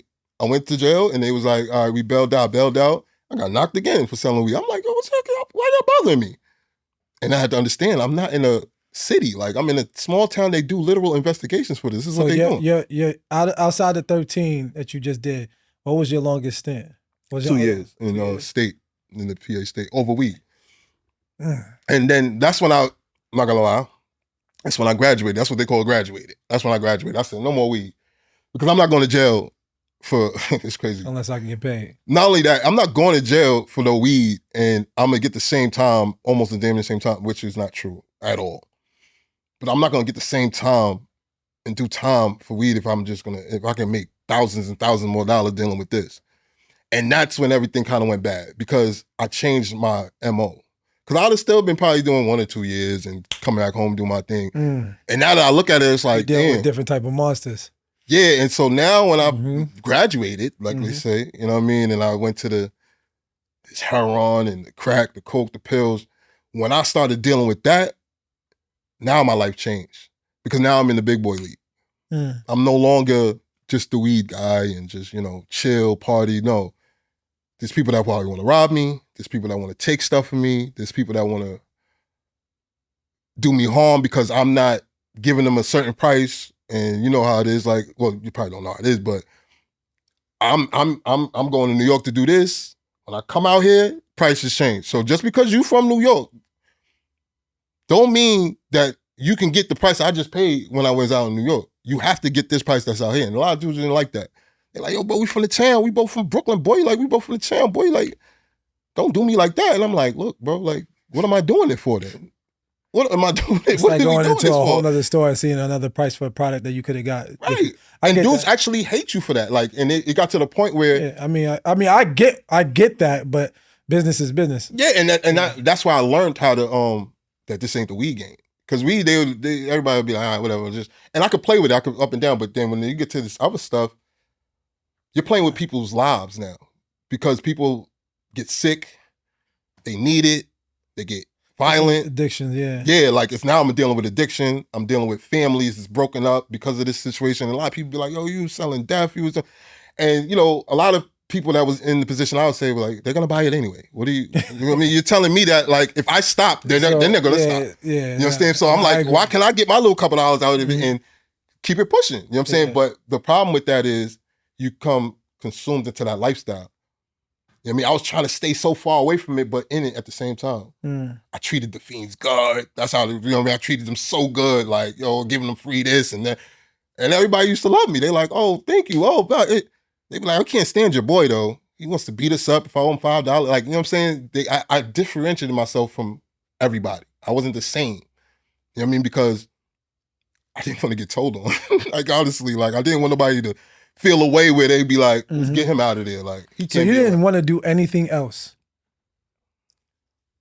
Yeah, but I didn't have the patience to do anything else. Because at the end of the day, you need money. Everything you want to do, you need money. I mean, yeah, come on. I after all these experiences, you knew that you needed money, but you kept choosing the same route. But I got it the last time, almost. No, I understand what you... Almost. Bro, so here's the thing. When something's working, you keep doing it until it doesn't. Right. Right? That's what happened with me. I ended up, setting myself up to make money every day from stealing. And then it got to a point where I graduated and I was like, nah, I'm about to turn this up a little bit, get a cool 20 pack from one move, and then I'm done. The same day I got accepted for the academy to be a police officer was the same day I got arrested. That's crazy. That is crazy. That's crazy. I didn't know that. I'm crazy. And what brings me back to the story is because, it seemed like all of us in the family has done something nearly the same thing to get arrested, actually have a record, right? Yeah, it's crazy. But how I rationalized it was, I'm trying to take care of my family. Like I had Shorty at the time, my son, and Gary at the time was like, yo, if you love her, take care of her. And like, yo, I'm not gonna lie. When I get information that feels like, okay, I'm already thinking that, if you confirm a thing, it's lit. Now I'm gonna go and do what I gotta do. But because all you giving me is information, nobody giving me no money, nobody giving no job, nobody giving no opportunities. So don't get me wrong, I'm working everything out because I had a plan. But in the moment, she getting kicked out the crib. I was dealing with my ex-wife's family was toxic as hell. And it caused me to have to move a certain way. And because I'm thinking who I gotta be, who I gotta be, and I don't let her fall on her own sword or her figure her stuff out, I try and come and save. And that caused me, at first, I was stealing to make sure that we can get a spot. Because I knew it wasn't just going to be about my little job. It had to be about me getting ahead of the game. You know what I mean? I needed to be able to take care of all three of us. But once I started, I couldn't stop. You can't stop. And I got wiser about how I was going to make the money. I got wiser about how I can turn, one lifestyle into the next. And it stopped being about like taking care of anything. It started being about living a certain life. Yeah. And then creating a life for myself. But when I wanted to graduate with it, I realized I didn't have friends I could depend on to do certain things. So I recruited some people I thought would be a good idea. And when I did that, that's when everything went bad. I mean, that's the same type of stuff for me though. But the difference is, one, they didn't listen. And two, I had the option to, how do I put this? Either let it play out and them get in trouble, and it seemed like I told, or just take the rap. But one of the reasons why I took the rap was, it wasn't so much about them, because at that point I was like, yo, y'all gonna find out y'all was dumb enough to not wear ski masks anyway and get caught on camera. So now it's candidly you. Like, all I have to do is give them a name and they have to go through my phone and they're good. Like, it's not even about nothing. You know what they said? If you don't tell us nothing, we have enough to get a warrant to search your house. And I was like, I don't think my brother's ever gotten that done to my mom. I'm not about to be the worst one. I'm not. I swear to God, the only reason why I said I'll do the time is because I said I saw what you put mommy through. I saw it. Like, and if I'm the one that makes it way worse, because imagine ransacking the house. Like, as a matter of fact, imagine cops just coming to the house and then ransacking it. Because it's one thing they come. They've been there many times. Yeah, they've been there. But to go inside and pull apart, because my mind started imagining what that looked like. And then imagining what my mom feel like. And then imagine what my sisters feel like. And then imagining me coming home to that if I'm free after the fact. Like, it's over for me. Real, yeah. So I said, you know what? Lock me up. I'm not even calling nobody. I'm going to just do my time. And I remember seeing mommy and my ex in the gallery, like, what y'all doing here? I ain't call y'all. And mommy's first words for me is, why'd you talk? I'm looking at her like, what? You don't know why. You don't even know what I just covered. Like, I didn't want to go through what I thought was going to be the worst thing to put you through. But she surprised me when she said that, and it clicked to me. You done schooled her on how to be a mom to basically a street person. So I'm looking at her like, wait. Don't do those. Well, like, why would that be the first thing she says to me? That's the first thing she said to me. I told you on the phone. I said, what happened? She's like, he didn't say nothing. I'm like, what happened though? You didn't even tell me what happened yet. She was like, no, but boom, boom, boom. I talked in a different way is what happened. But yeah, I didn't talk. No, you didn't, because she's like, you need to get the right information. Because she probably thought I already knew. And I'm like, what did he do? What's going on out there? And when I talked to a couple people and I'm like, yo, what check out my brother into? Oh, I'm gonna let them tell you. I ain't got nothing to do with that. I'm gonna let such and such tell you. And I'm like, yo, bro, why y'all playing with me, bro? Like, stop playing with me, bro. What's going on out there, bro? Because you not saying nothing. Nobody's saying nothing. I'm like, well, you actually didn't talk to me. That's the way. No, I didn't. But like, I wouldn't even know that you was really trying to figure out what's going on. I'm so mad though, because my whole life literally was to make sure that this type of stuff didn't happen. Bro, I was in the news, bro. Yeah. Pastor looked at me when I walked past him like,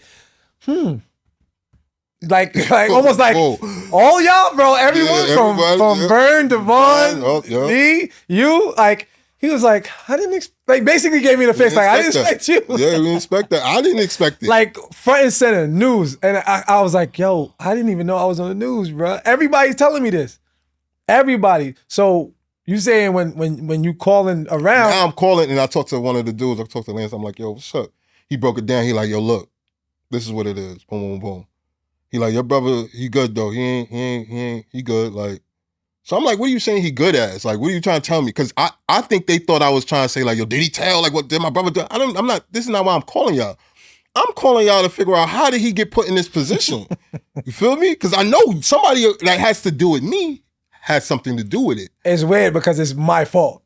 I know. But I don't know this. You didn't know that. All I'm thinking is y'all got my little brother in some, y'all know how I feel about that because they knew. Like my friends know. Like, look, we ain't gonna do nothing around my sisters and my little brother. We see him in clubs and parties. Because I used to see Tora and you know what I mean, in the little clubs and stuff. Yo, listen, my little sister in here. We ain't doing nothing to nobody in here tonight. We're gonna make sure that this joint is, you know, peaceful. You know what I mean? They're like, what? They're like, man, what are you talking about, bro? You gotta take care of business. I'm like, look, my little baby sister's in here, bro. They like, some of them even know I had a sister. They like, you got a sister? Like, you know what I mean? I'm like, yeah. They like, boy, you playing in these streets with family?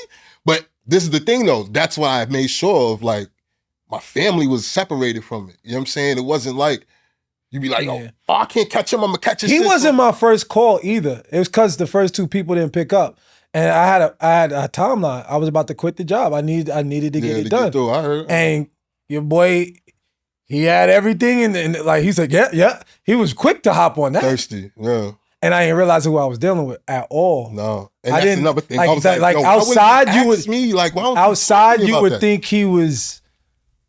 He was different. He's all the way different. But to us, we know that though. Connected to people that was but we know the real him. You know what I'm saying? Know. So like that's why I was so mad. I'm like, yo, why would y'all let him? They like, yo, bro, your bro is a grown man. I'm like, what? That's what was pissing me off because they was like giving you that.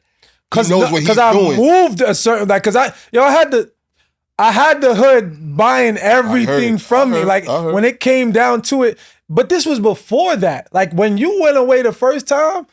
High school, everyone was copping. If it wasn't drugs, they were buying stuff for me. Right. Phones. I remember TVs. you had all the type of texts, everything. Technology. Everything was for me. So what happened was, like, when I made that call to him, you know, I told him the deal. I gave him everything that, you know, broke it down. Said, you know, listen, it's almost like I knew how I wanted this to play out, so I can just get away with it. Masterminded it, right? Yeah, wear your ski mask. I'm gonna do and we good. Yo, bro, when they showed me who it was on the screen, I said, how should I let this play out? Because like I'm not. Told them, yeah. I understand like no, they didn't know who it was, but they saw who it was. It's almost like I don't know who you are, but you're on the screen robbing the place. So now I know you, but I know who you are. And it's not me. And they know I didn't do it. So now it's like, who set this up? And they didn't have no real clear knowledge. So I'm trying to figure out how I'm going to get out of this with all the information they got. And for 24 hours straight, they interrogated me, bro. And it got down to them almost setting up to get the warrant. And then once they said that, I was just like, no, I'm not putting mama through that. I can't.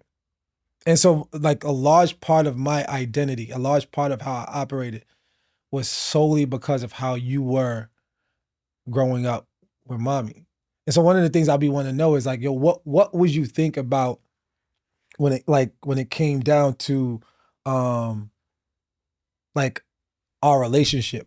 Like, all right, so here's what I think I want to know is, did you feel our separation, our distance, our lack of brotherhood?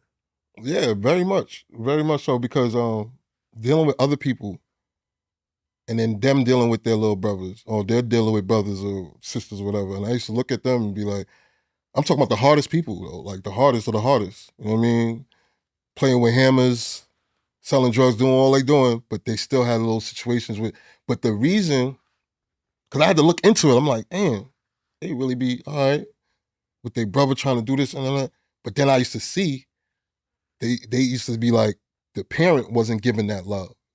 The parent was out doing what they wanted to do, or so they covered that space. They covered that spot. See, I never had to worry about that because mommy literally was on point. Like she was mommy. Like she didn't neglect. She didn't, you know what I mean, deflect. She didn't deprive. She didn't do none of that. Yeah. So I didn't have to like, I got to be a parent too. To you know what I mean, like, because mommy needed help, and that's what I should have been. I should have been, because I take accountability for that. I should have been But the you one were to help. also missing the same thing I was missing. Right. And the thing about it is, you got to know what you're helping. Like, you got to know how to help to help. Nah, it's you fact. can't just help. You can't, because you'll be in the way. And when it came And to that's what I mommy, felt. like it was like You didn't really know. I got to do everything myself. And then you can't stir mommy that. literally told us. So I feel like my mommy was the best mom in the way that I can think. She allowed me to experience things. Oh, yeah. Like she knew how to like, and I think it was weird because I didn't realize she did that just as strongly with you. But when she was done with me with stuff, she was done. Yeah. There was no emotion. There was no softness. It was like, It's real. nah, you're done. You're done. real. Figure it out on your own. And it was so early in my life that, you know, it became really like hard to stay straight in the narrow. Like it was like, I got to figure out by any means necessary. But it was like I was raised different. It's just when you're tossed outside so early, you don't even know if you know who you are until the situation comes up. Right. And if you can't go to her, well, I'm not gonna lie about that. I went to mom about everything. Yeah, I couldn't go. Mommy actually told me not to do everything I did. Yeah, I couldn't do that. because- Every single thing that I did, mommy was like, don't do that. Yeah, I couldn't do that. Because she didn't want to hear that. Like, when I was trying to go through and talk to her about, she was like, oh, wait, whoa, what is that? What are you doing? Mine was It was normality. That was normal. That's stuff. no, normal. All right, so anything's normal in comparison to what you was doing, clearly. But That's like, what I'm saying. Like, what I mean by that is mine wasn't. No, I would tell mommy, I'm gonna take out a loan and do this. I was talking about other Yeah, like like, that's what I'm saying, stupid like normal, regular like stuff, though. scheming stuff, and she'd Yeah. be like, "No, that's not a good idea." And like, you always want to do shortcuts. Like she would always say, "Stop taking the shortcuts. Stop yeah. taking the shortcuts." Because so like with Ma, it was more so like mommy never gave me another route. And no one ever was really trying to show me. I used to go to mommy and she'd be like, "Stop asking me questions." Like more so like, I don't know, bro, leave me alone. that's a fact. But stop asking me questions. Just do this, meaning nothing. And I used to be like, yo, Ma, you ever know me not to do something? So I would always tell mommy, yo, I always came to you. I always tried to figure it out. But you always either told me not to do it or that, you know, just not to do it. There was no in-betweens. And so I had to figure it out because there was no one else to lean on. There was no one else to talk to. And you know what's so crazy? You know, it would have been really, really dope for mommy to say, yo, go talk to your brother. Or for her to tell you, talk to your brother. now I ain't gonna lie. She told me that a couple times. Like, but this is all locked up though. But she used to be like, she'd be like, yo, you need to talk to, because me and mommy have like really, really good conversations. Like, she's like, you know, she's a therapist. Yes, we do too. Oh no, I'm not gonna lie. We have great conversations too. But what you told me earlier kind of tripped me up a little bit. Yeah. What about me talking to her so much? Every day. Like, Yeah, because that's therapeutic for me. okay. Because there's nobody besides my daughters, like That there you was trust. nobody that I felt. She rode this ride, Yeah, this she did. 13-year, 2-month ride, You bro, have no idea. from the beginning This to might the end. that might take another episode because I'm gonna keep it a stack with you. You were the firstborn, even though you wasn't there.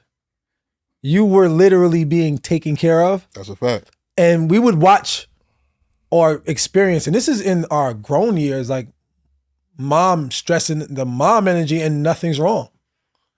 But because you going through stuff going inside, because you dealing with this, dealing with that, I'm looking at mom like, yo, you know this Negro, like he knows how to do what he's doing. He's fine. Miss Superior, you know what Superior told me one day? She's like, look, she I love you, big bro, but Leave my you got a lot going on in there, bro. Like, and I said, but I told her too, though. So I said, I know. I said, don't worry, I'm about to be calling you too. Like, and I told her, I kept it gangster. Like, look, I need this in order not to be diving back into what I know. I need y'all. That's what this Well, I used to tell is. you all the time on the phone, bro.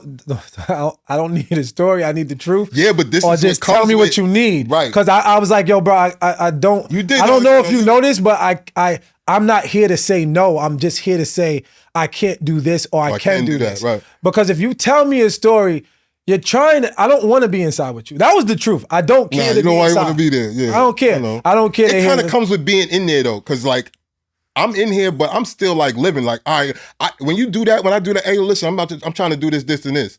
But you know what made us talk long? When we were talking about books and the Bible and like you getting your mind right. And like, that's when I want to talk. I ain't want to talk about like your war stories. Cause no funny, I would just be listening and be like, I don't feel sorry. Yo, bro, you're a great storyteller. You are a great storyteller. So in my mind, who I grew up knowing, the way you could operate with the story, it was like, nah, I'm not a victim here. I can help you as your brother. And so one of the things I had to settle in my mind when you first got in your bid, and as I started to touch money, is like, yo, I'm gonna help my brother no matter what. And I operated in that. And you did. And I did that. I ain't gonna lie, you did. Like you did it where like, because a lot of people when you're locked up, you can't depend on nobody. Like a lot of people just can't depend on them because everybody living their life. Like you can't expect somebody to just drop what they doing because you need to do this in a certain amount of time. You know what I'm saying? When you locked up, you have a certain amount of time. You lock in the cell at a certain amount of time. You get out the cell at a certain amount of time. And then me being in maximum penitentiaries, USPs, and mediums, I got locked down a lot. So my time was everything. When they say, yo, you got 5 minutes to talk on that phone, you got 5 minutes to talk on that phone. I can't be like, nah, hold up. I'm about to, hold up, let me call my brother real quick. Then I gotta call my mom. No. Pick who you gonna pick for that 5 minutes, and then 5 minutes when that joint is clicking off. It ain't like you could be like 5 minutes and you hang up. We mid-conversation. Mid-conversation, and that joint is smack. and I'm like, bro. All right, well, he didn't get to ask me for money today, so I'm good. But I made sure, and I had to discipline myself to do that. I had to make sure, even with mommy. But I always knew, so it felt weird to love you in that space, because I always knew, like, if I get a call from my brother, because he know I don't want to talk about nothing else, but like something to talk about. If I'm calling him, he needs something. And I know you knew, like, and there was times where you was like, yeah, I'm just calling to check on you. And my heart would be like, no, all right, so I'm gonna wait till you ask then. Because I don't have it in me to be, I didn't want to enable you. And I also didn't want to force you to be a big brother. I didn't want nothing from you. You just wanted natural. Yeah, and I also was trying to navigate who I was at the time too, because like I'm saying, like we had our best relationship over a phone. And when I made too, it was real. And when I made my decision to be like, yo, I'm gonna just hold my. I used to argue with Supreme Couture, like, yo, nah, I just operate from a space where I'm gonna just help him because that's my job, and I'm doing whatever I can.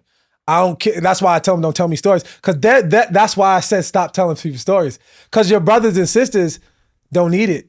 I said, yo, bro, we're going to help you no matter what. Your little sisters, well, Supreme may not be going through it, but she sees it from a different lens. So she kind of was calling your bluffs a lot. Yeah, because she worked on the other side. She was dealing with a lot. Yeah. Like, that's the only person where I'm like, dang. See, like, but you know what's crazy? I didn't really talk. I know you did. I know, but she was the filter for everything. When I had to send money, I said to Couture, starts to you. That's how kind of I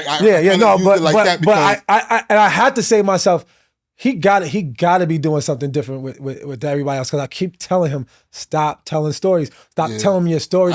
Tora was probably like, she was like, because she don't have time. It's not even she had time. It's just she's like a second mommy. Like she's like. Right. She's like moving just like how mommy moving. So it's like you can't really be on to sit there talking on the phone, like she'd be like, all right, like you could tell she got stuff going. Like just like mommy.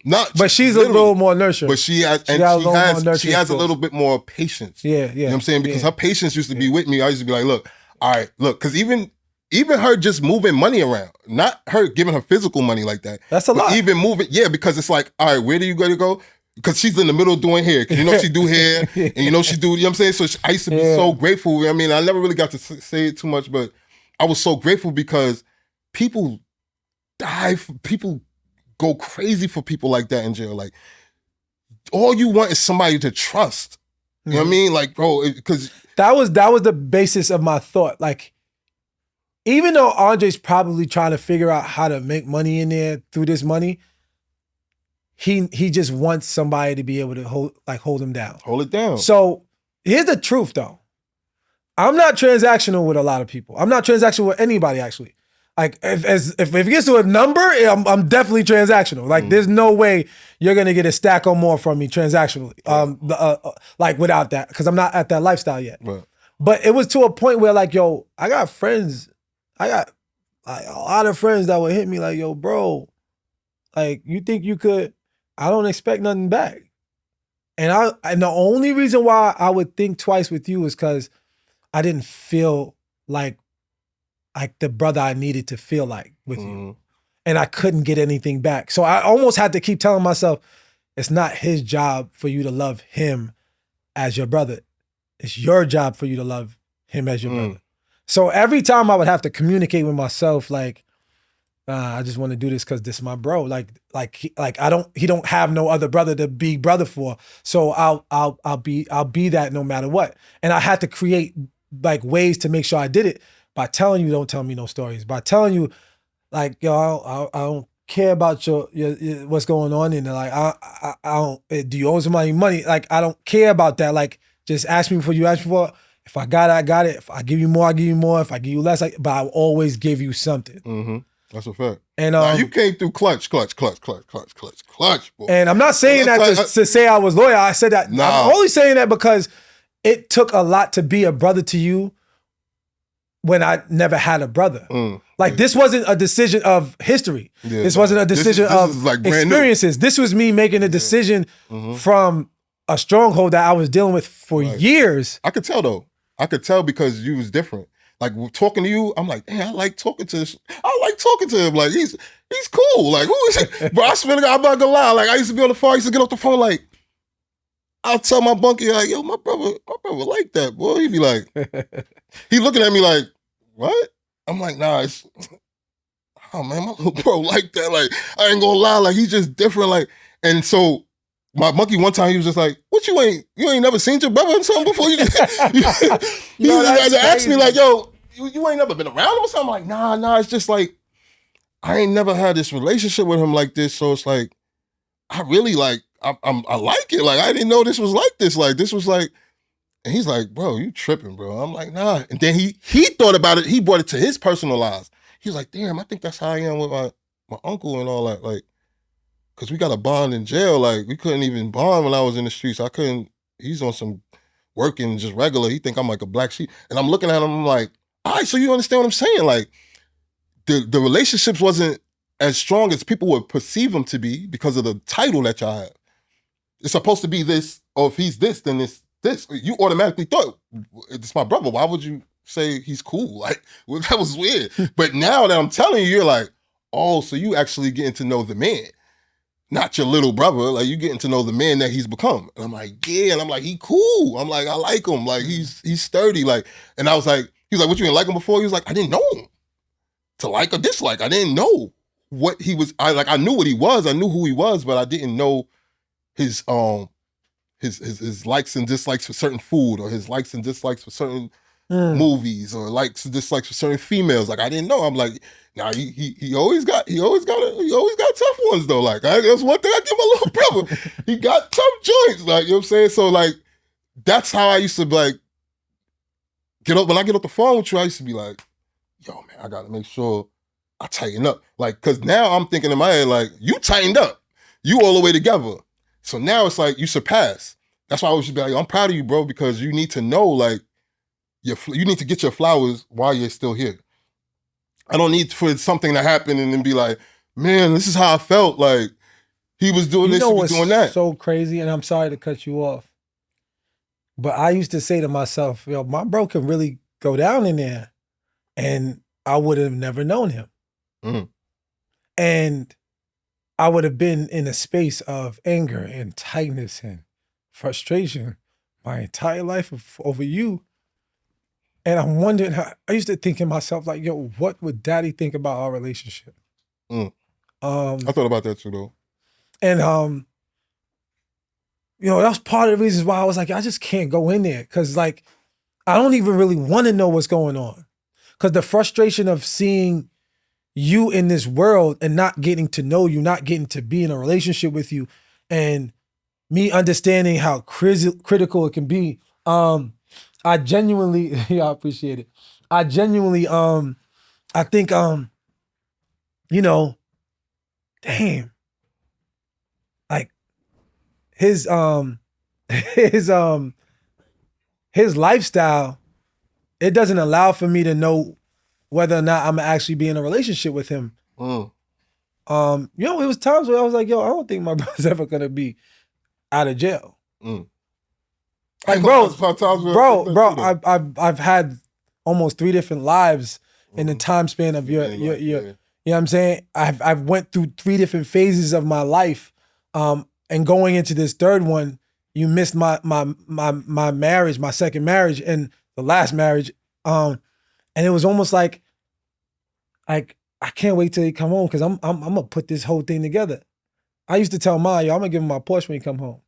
I'm gonna do this, I'm gonna do that. Because like something about me getting a chance to figure it out and someone taking chances on me and giving me space to feel like there's room to grow and like I see something in you. I was like, someone gotta do that for Dre. Someone gotta pour into him like yo, I mean, I know you have a call on you. I know there's something that God has given you for you to be able to figure it out because he let you survive all the stuff you survived. Mm-hmm.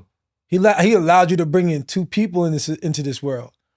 And so like when you think about all the things that he allows you to come back to and he's going to redeem you for, how are you responding to that? How are you giving him an understanding that, yo, listen, all right, what's up? What's next? Yeah, I think that comes with humility. I think I have to humble myself to all the things.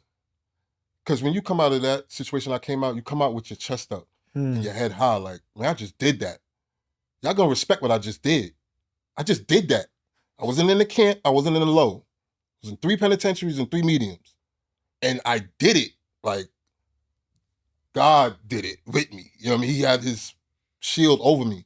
But I did it.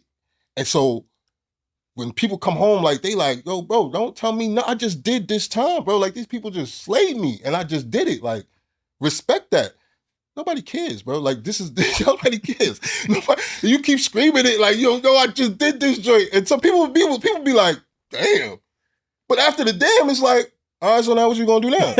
You feel me? So like, I kind of, at first I used to be like, nah, we need more dams. Like, you know what I'm saying? We need more. Like, but then I started to realize, like, I'm in the world. I'm here, physical, touching. No more phone. Like, people be like, why you don't call me? I call people for 13 years. I'm tired of calling y'all. I'm tired.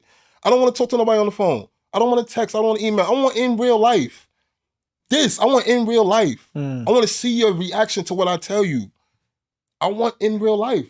Females get mad at me all the time. Everybody get mad at me because I do not call. You got a weird relationship. You got a weird relationship with the phone now? What? I do not, because I feel like, even with my daughter, like, even with her, I don't, you okay? Cool. Like, because we did so much phone. And I feel like I told her so many times, I'm on my way, baby. I'm on my way. I'm on my way, baby girl. I'm on my way. I did it so much to her. So it's like, to be on the phone with her, I know she'd be like, I'm not trying to really talk on the phone with you, dude. Like, where you at? You know what I mean? And it's like, that's what we're dealing with. I'm dealing with in real life. So now,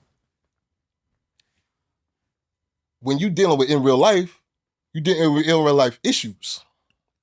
So nobody cares about the issues you went through. Yeah, because everybody was hot up. What old boy when I walked in the door, what was old boy saying? He said he's in medical school. What was he say? What did he say? Oh, with starting life over. Yeah, he's getting his life together.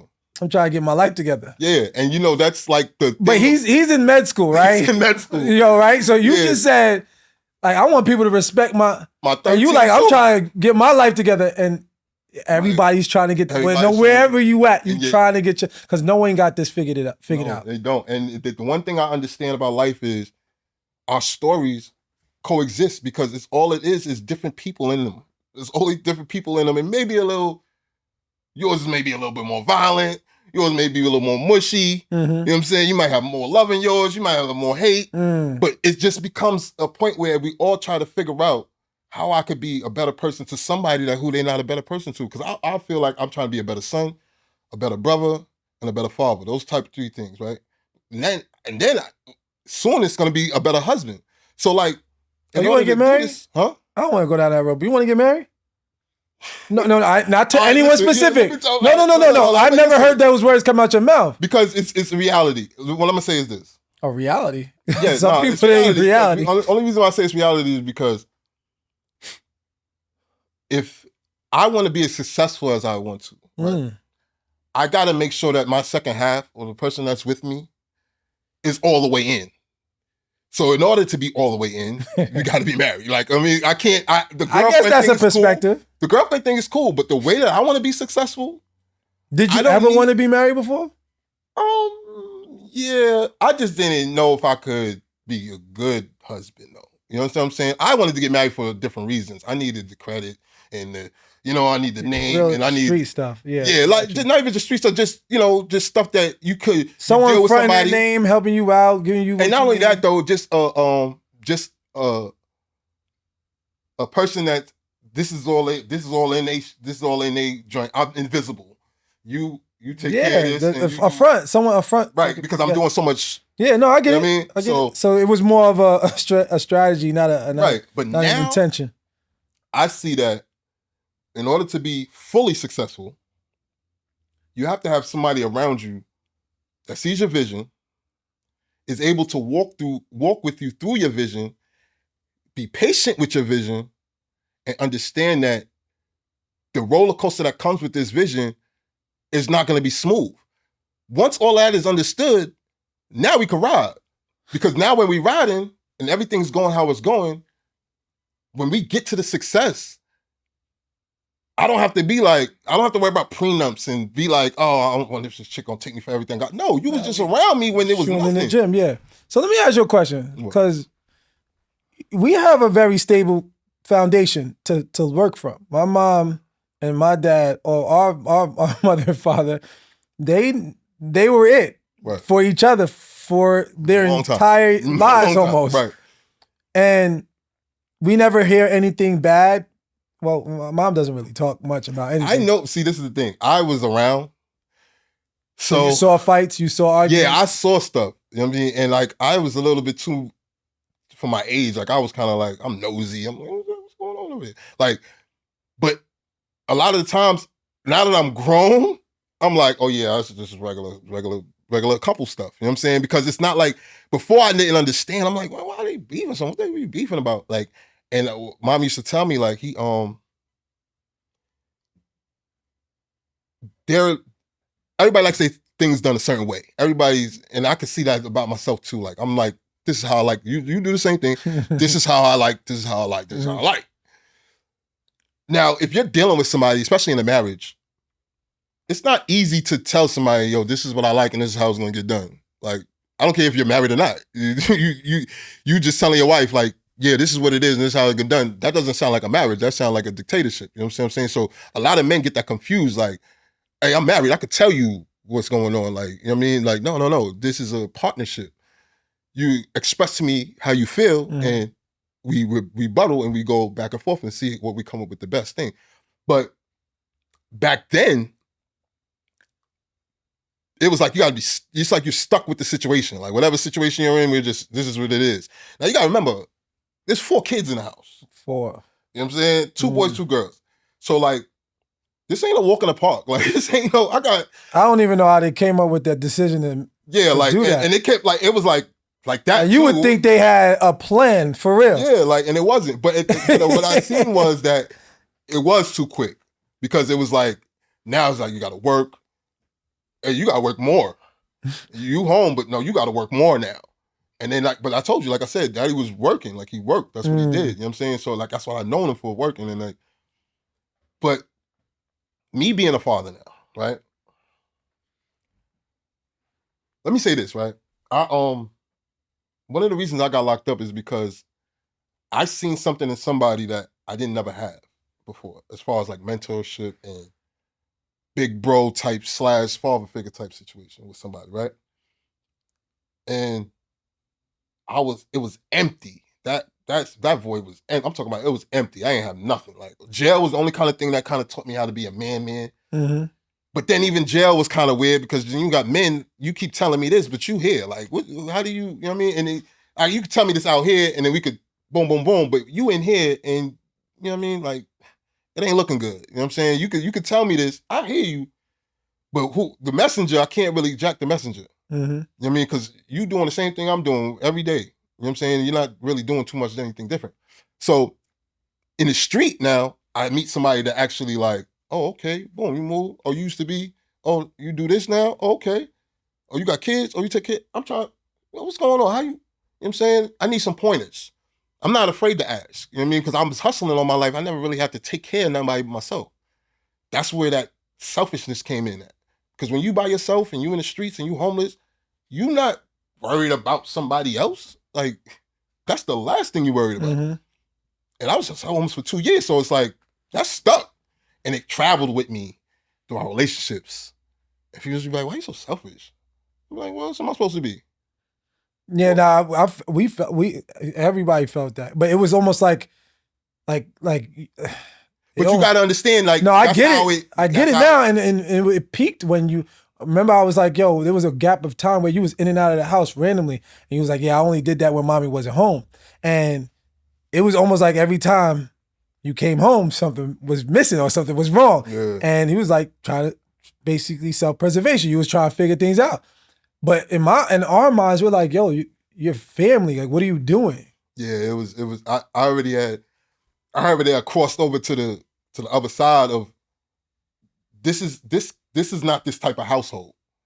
So for you, what I'm doing, this ain't the type of household for it. Gotcha. You know what I'm saying? So like me bringing it here, it feels wrong. Like it's like every time I smoke and I come back in the house, I be like, I'm paranoid. Negro, you stunk up the whole crib. I'm like, you used to smoke. Smell that? Do you smell it? Do you smell something? Early in the morning, midday, you smoked a lot, bro. Yeah, and it was like, I was really like, weed was my best friend. I'm not gonna lie to you. Like, to not smoke weed now, I don't know how this is working.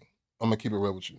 But it's working. You know what I'm saying? No, you're the same person. It's working. You don't seem any different in terms of like. It's a lot of clarity. Got you. Okay. It's a lot of clarity. I do want to get a little clouded. I'm not gonna lie, but when you get so much clarity, everything's on point. You're on point with everything. You see everything. You peep everything. Everything. Nobody can get nothing past you. And it's kind of corny. I hate that. Because I don't want to see everything. I don't want to see people's flaws. I don't want to see right through you. I don't. I really don't. Because it really doesn't make no sense for me. I'm not going to get... One thing I learned about people, I'm going to accept you for who you are. If I want to deal with you, I'll deal with you. But I'm going to accept it. So when I have to see certain things, I'll be like, I really don't care to see that. But that's because I'm not clouded. My eyes is literally clear. Got you. So now, you know what I mean? I'm clear-minded. And I love it. I'm not going to lie to you. I love it. I love being in tune. That's what I call it. I'm in tune with myself. You know what I'm saying? Now I got a lot of work to do. Don't get it twisted. But well, all right. So one, it was like right before I got married that, I went to Daddy's grave and I was like, yo, I think I figured it out. Because I used to go to him almost every year and say, yo, who do you want me to be? Who were you raising? What were you trying to do when you brought me into this world? What did you dream of your son to become? Because a lot of this stuff that I'm doing, man, in the world, like I was very much like you, chasing paper. Like literally, if I had one of my friends say, all you do is care about money. And it made me feel away because like, yo, bro, you're not a felon. Anyone can hire you. I actually have to think about money in a different way. I was an entrepreneur at 19 years old. Like it was creating opportunity after creating opportunity. I had to keep trying to figure out who I was and how I was going to do it. And then I was taking care of a kid. So this is before everyone in my entire life had to be a father. No one knew how to be a father. For 8 years, I raised a kid. And according to how everything went, it was mixed. It was either I did a great job, I was doing a great job, or I wasn't ish and it was bad. Like, so like I had to have a focus and it never really shifted. And one of the things that I didn't really get to find out was what kind of man am I? And it's so funny. It wasn't until I met my wife that I was like, yo, God, you're going to give me an identity of who I am. And it's not going to be rooted in anything but what he wants it to be. Right. So like for years, it was breaking down. It's literally how I started the show. I started the show trying to figure out, who are you? Let me unpack my stuff. I sat mommy down initially. I said, where I come from? Why are you like this? She told me about that. He caught me off guard. I didn't know what was going on. And God was saying, like, start at your roots. Deal with your trauma. Deal with your stuff. Because nothing like you got a lot of trauma, but you created most of it from another trauma. Right. And the trauma that we initially went through was in our bloodline. We were brought up through it. And I won't even say that because I don't even know if we know our grandparents well. On either side. Even though only that, we got family like down south. Like I met people that got our last name from daddy's side. From daddy's side, yeah, from his grandpa. Pops, yeah. Our grandfather. Yeah, people from Arkansas, Memphis. My point. And we got on our grandfather's side, which is my mom's side, she don't know her own entire family. Right, that's in Trinidad and Grenada and Europe, all over, because grandpa had 11 brothers and sisters. I did not even know that. That's crazy. So in my mind, I'm like, yo, we isolated for no reason. Because one, our dad died early and he's the family man, and mom was too busy trying to figure our stuff out. She didn't have time to figure out like who could help her and who was her family members. And mom was like all about her husband anyway. She really wasn't jacking anybody in her family anyway. Right. And I noticed that when grandpa passed, she ain't shed a tear, bro. Yeah, and I think it gets to the point though, because I'm kind of like that too. Like you teared out, like you gave all these tears to this situation because you gotta remember. But I ain't never seen mommy cry, bro, until until I would go through things with her, and it was like at an older age, she was like, but like you know what I mean? Like when I'm a kid, I ain't never seen a woman cry. I think when she told us about when dad had passed, I don't know if you remember, but we was in the living room in Brooklyn, at grandma's house. Right. And we was sitting on the couch, right. Plastic couch. Right. And she explained it. Because you got to remember too, I already knew. Because he was already sick. We were in and out of the hospital at that very time. And I kind of wanted him to like be pain free, bro. Like it gets to the point when it gets to that type of situation where it's like, man, he needs to be free of that pain, bro. Because now I'm old enough to understand his eye, he can't. It's his whole right side, his whole side. I didn't know that. He got the cane. He can't. Yeah, that's the whole right. side's done. So it's like you can't. And what was this, through chemo or this is like? No, but I remember this is '94, so this is before everybody's testing. This is different testing because he had nasal cancer. You know what I'm saying? This was in his nose. So like to have everything on your whole side go crazy. That's why I kind of was like, it was no kind of like super like, oh my God, what happened? No, like it was kind of like you were relief. Prepared for it, yeah. Yeah, it was like relief. Like, damn, he ain't got to go through no more pain, bro. Because you can literally see his pain when he talks. He's pain when he talks. It's pain when we get mad. It's like you could see it. Yeah, you know what I'm saying? And you'd be like, yo, chill out, relax, bro. Ain't that serious? All right. You could tell mommy was like, never wanted to get him, you know what I mean? Because it's like, it hurt to be mad. It hurt to be in pain. It hurt to think. It hurt to do this. It hurt to do that. And like, I was like, you know what? All right, man. Whew. He don't got to go through no more pain. You know what I'm saying? That's why my grief was different. I felt like I got studied, but I'm like. You knew dad was going through it. He had so much going on. Like, I was like, you know what? I got it. But I think that's why I chose the streets, because I'm like, it's more people can relate to what I'm going through than me just sitting around. So you never thought about picking up any of the characteristics or identity? Like, bro, you had his whole name. Like, yeah, but you got to understand something. I mean, his name. Him. Before you said, you got to understand. Like, I was trying to figure who I was going to be this entire time because daddy was so far removed from me. I would do anything in my power to get information about daddy. Mom hated just being around me because she wouldn't talk. Yeah, because it'll mess I up. asked a whole bunch of questions. And so I had to stop blaming mommy for years because I understood it after a while. But we had grandma. We had Uncle Carlos. We had Sam. We had people that could, like, and the only person that really talked to me, and it was too late because I was grown, was Vern. Because he would start telling me stories. Nana told stories too, though. Like, so Nana was more of, no, she didn't. She didn't tell you nothing? No. She actually, told me. I ain't gonna lie, she told me. She passed so quick that it did not give me no time to have a conversation that allowed me to say, so Nana, what's up? Like talk to me about the past. Like, opened up. She went from walking to dying. Yeah, that was crazy. Running to dying. No, I know that's so it was almost like when you think you got time. That right there crushed me in the spot. Like that. Yeah, because you was locked and you didn't get to come home because it was COVID. Right, and that right there probably was the worst time in my bed. because everything was cool. And then all of a sudden, Yeah. y'all call me with that. And I'm like, what? Yeah, it was like, crazy. Bugging. So I couldn't bring grandma because she would have talked. But it was a point where I didn't go see grandma. And she would be like, oh, you gonna come see me? Because she was in Long Island at this time. And I would just be too busy, bro. Yeah, and Baldwin, yeah. And now I regret so much. So now I'm like, all right, God, like help me understand how I'm supposed to find out about my father for real. Because everybody I've been trying to sit Uncle Carlos down for the last year or so. Like literally, I've been like calling him, texting him, saying, yo, bro, I'm ready to be that the kid I was always trying to be, that you were trying to turn me into, like the kid that was listening, the kid that would hear you. Now I'm ready to talk. I'm ready to sit down. And I let all this stuff with him go. All this stuff. Because in my mind, Uncle Carlos, just like us. And he had to be sturdy, and he held us down. He did exactly what a godfather's supposed to do with no emotion. With no emotion. Military dude that figured out how to honor his best friend. But I never got to know who my father was through his best friend. And that's crazy.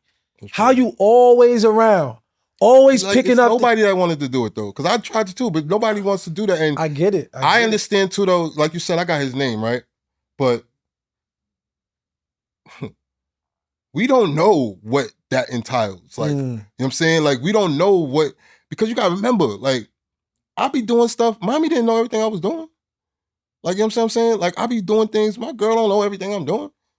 So when you live a life, we don't know everything. Like, we don't. You know what I'm saying? And one thing about men is we know how to maneuver where if we don't want you in our business, you're not gonna be in our business.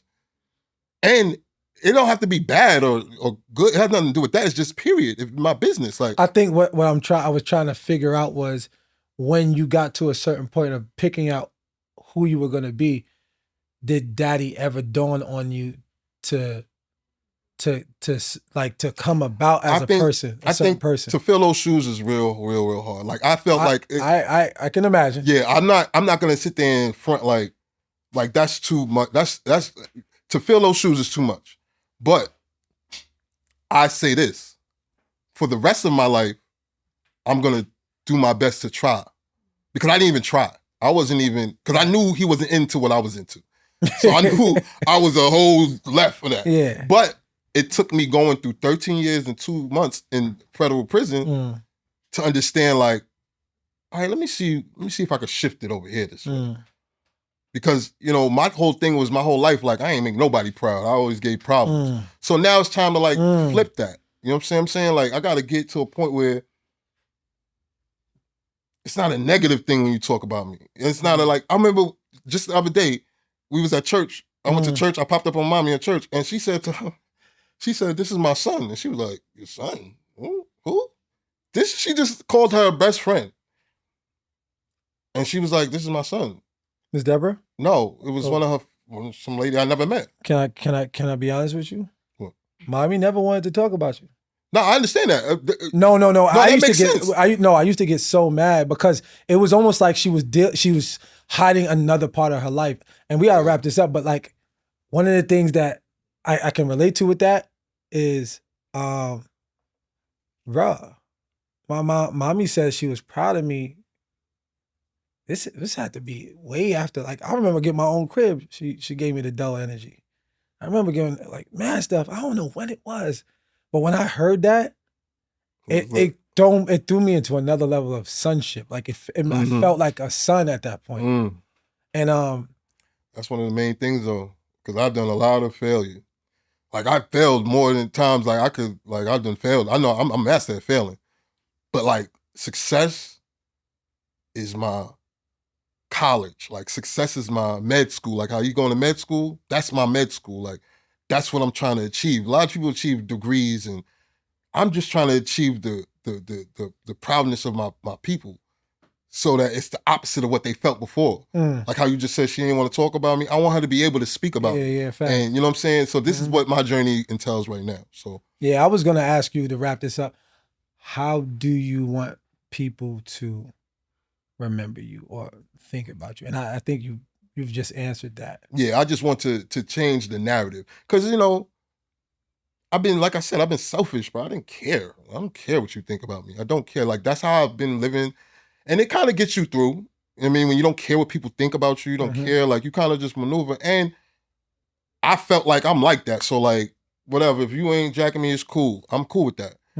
Now, I got 2 daughters that's turning into 2 little ladies, and I'm looking at life a whole differently. Gotcha. You know what I'm saying? Because now they're looking at me like, all right, so now they got little boyfriends and they got little, so now I gotta be like, I took my daughter out to go eat with her boyfriend. And I felt like such an old man. Like, I'm like, but it felt good to just, my daughter to be herself with her boyfriend with me. She didn't have to like, don't do that. My dad's right there. Like, nah, I'm gonna, cause I've lost too much time. I can't play like that. I mean, I just gotta be here. Just presence is everything. So that's one of the main things I'm trying to do is just be present. That's it. I'm not trying to be invisible no more. Well, from my perspective, this was everything and more. And I can't lie, I think we have to do this again. Yeah, because there's so much to unpack, and I know we didn't even really get to talk about the stint that you had to experience. Yeah, and there's areas of just trying to just dive into where God's taking us to actually help us, you know, unpack some more for the people, or just more importantly for ourselves. So I do appreciate you, bro. I love you, and I've like when I say this is a long time coming. Like my wife asked me the other day, we were in counseling, how do you feel about like everything with your brother? It's like, I'm excited. And she was like, excited? She's like, you're not scared or like you like excited? I was like, yeah, babe. Like I've never just been able to be a brother. And I don't know how to put it any other way. Like it was just, I'm ready to just grow into this space of just being a brother. And honestly, this relationship will teach me how to be better with my sisters and honestly be a better son, because I feel like the dynamic of our family has been missing the link for too long. That's a fact, yeah. So that's why my main thing is being present. Because mommy told me that. She said, nobody don't want no money from you. Nobody don't want that. Just be present. Just be here. I was telling you the same thing. Yeah, just be here. You ain't gonna be able to offer nothing but presence at this point. And so I appreciate you. I just appreciate being able to talk to you. I love you, and I thank God that He preserved us both to be able to do this. And I want us to always thank Him for the favor on our lives, because how He uses us isn't for our glory, it's for His. Right. And I've been privy to understanding that I'm just going to be able to be overcome by my testimony. So I thank you, bro. Once again, this is season 2, first episode of Unpacked. Guys, I am grateful for being able to unpack for you today. And I hope that you receive something. And I hope they receive something too. More to come though.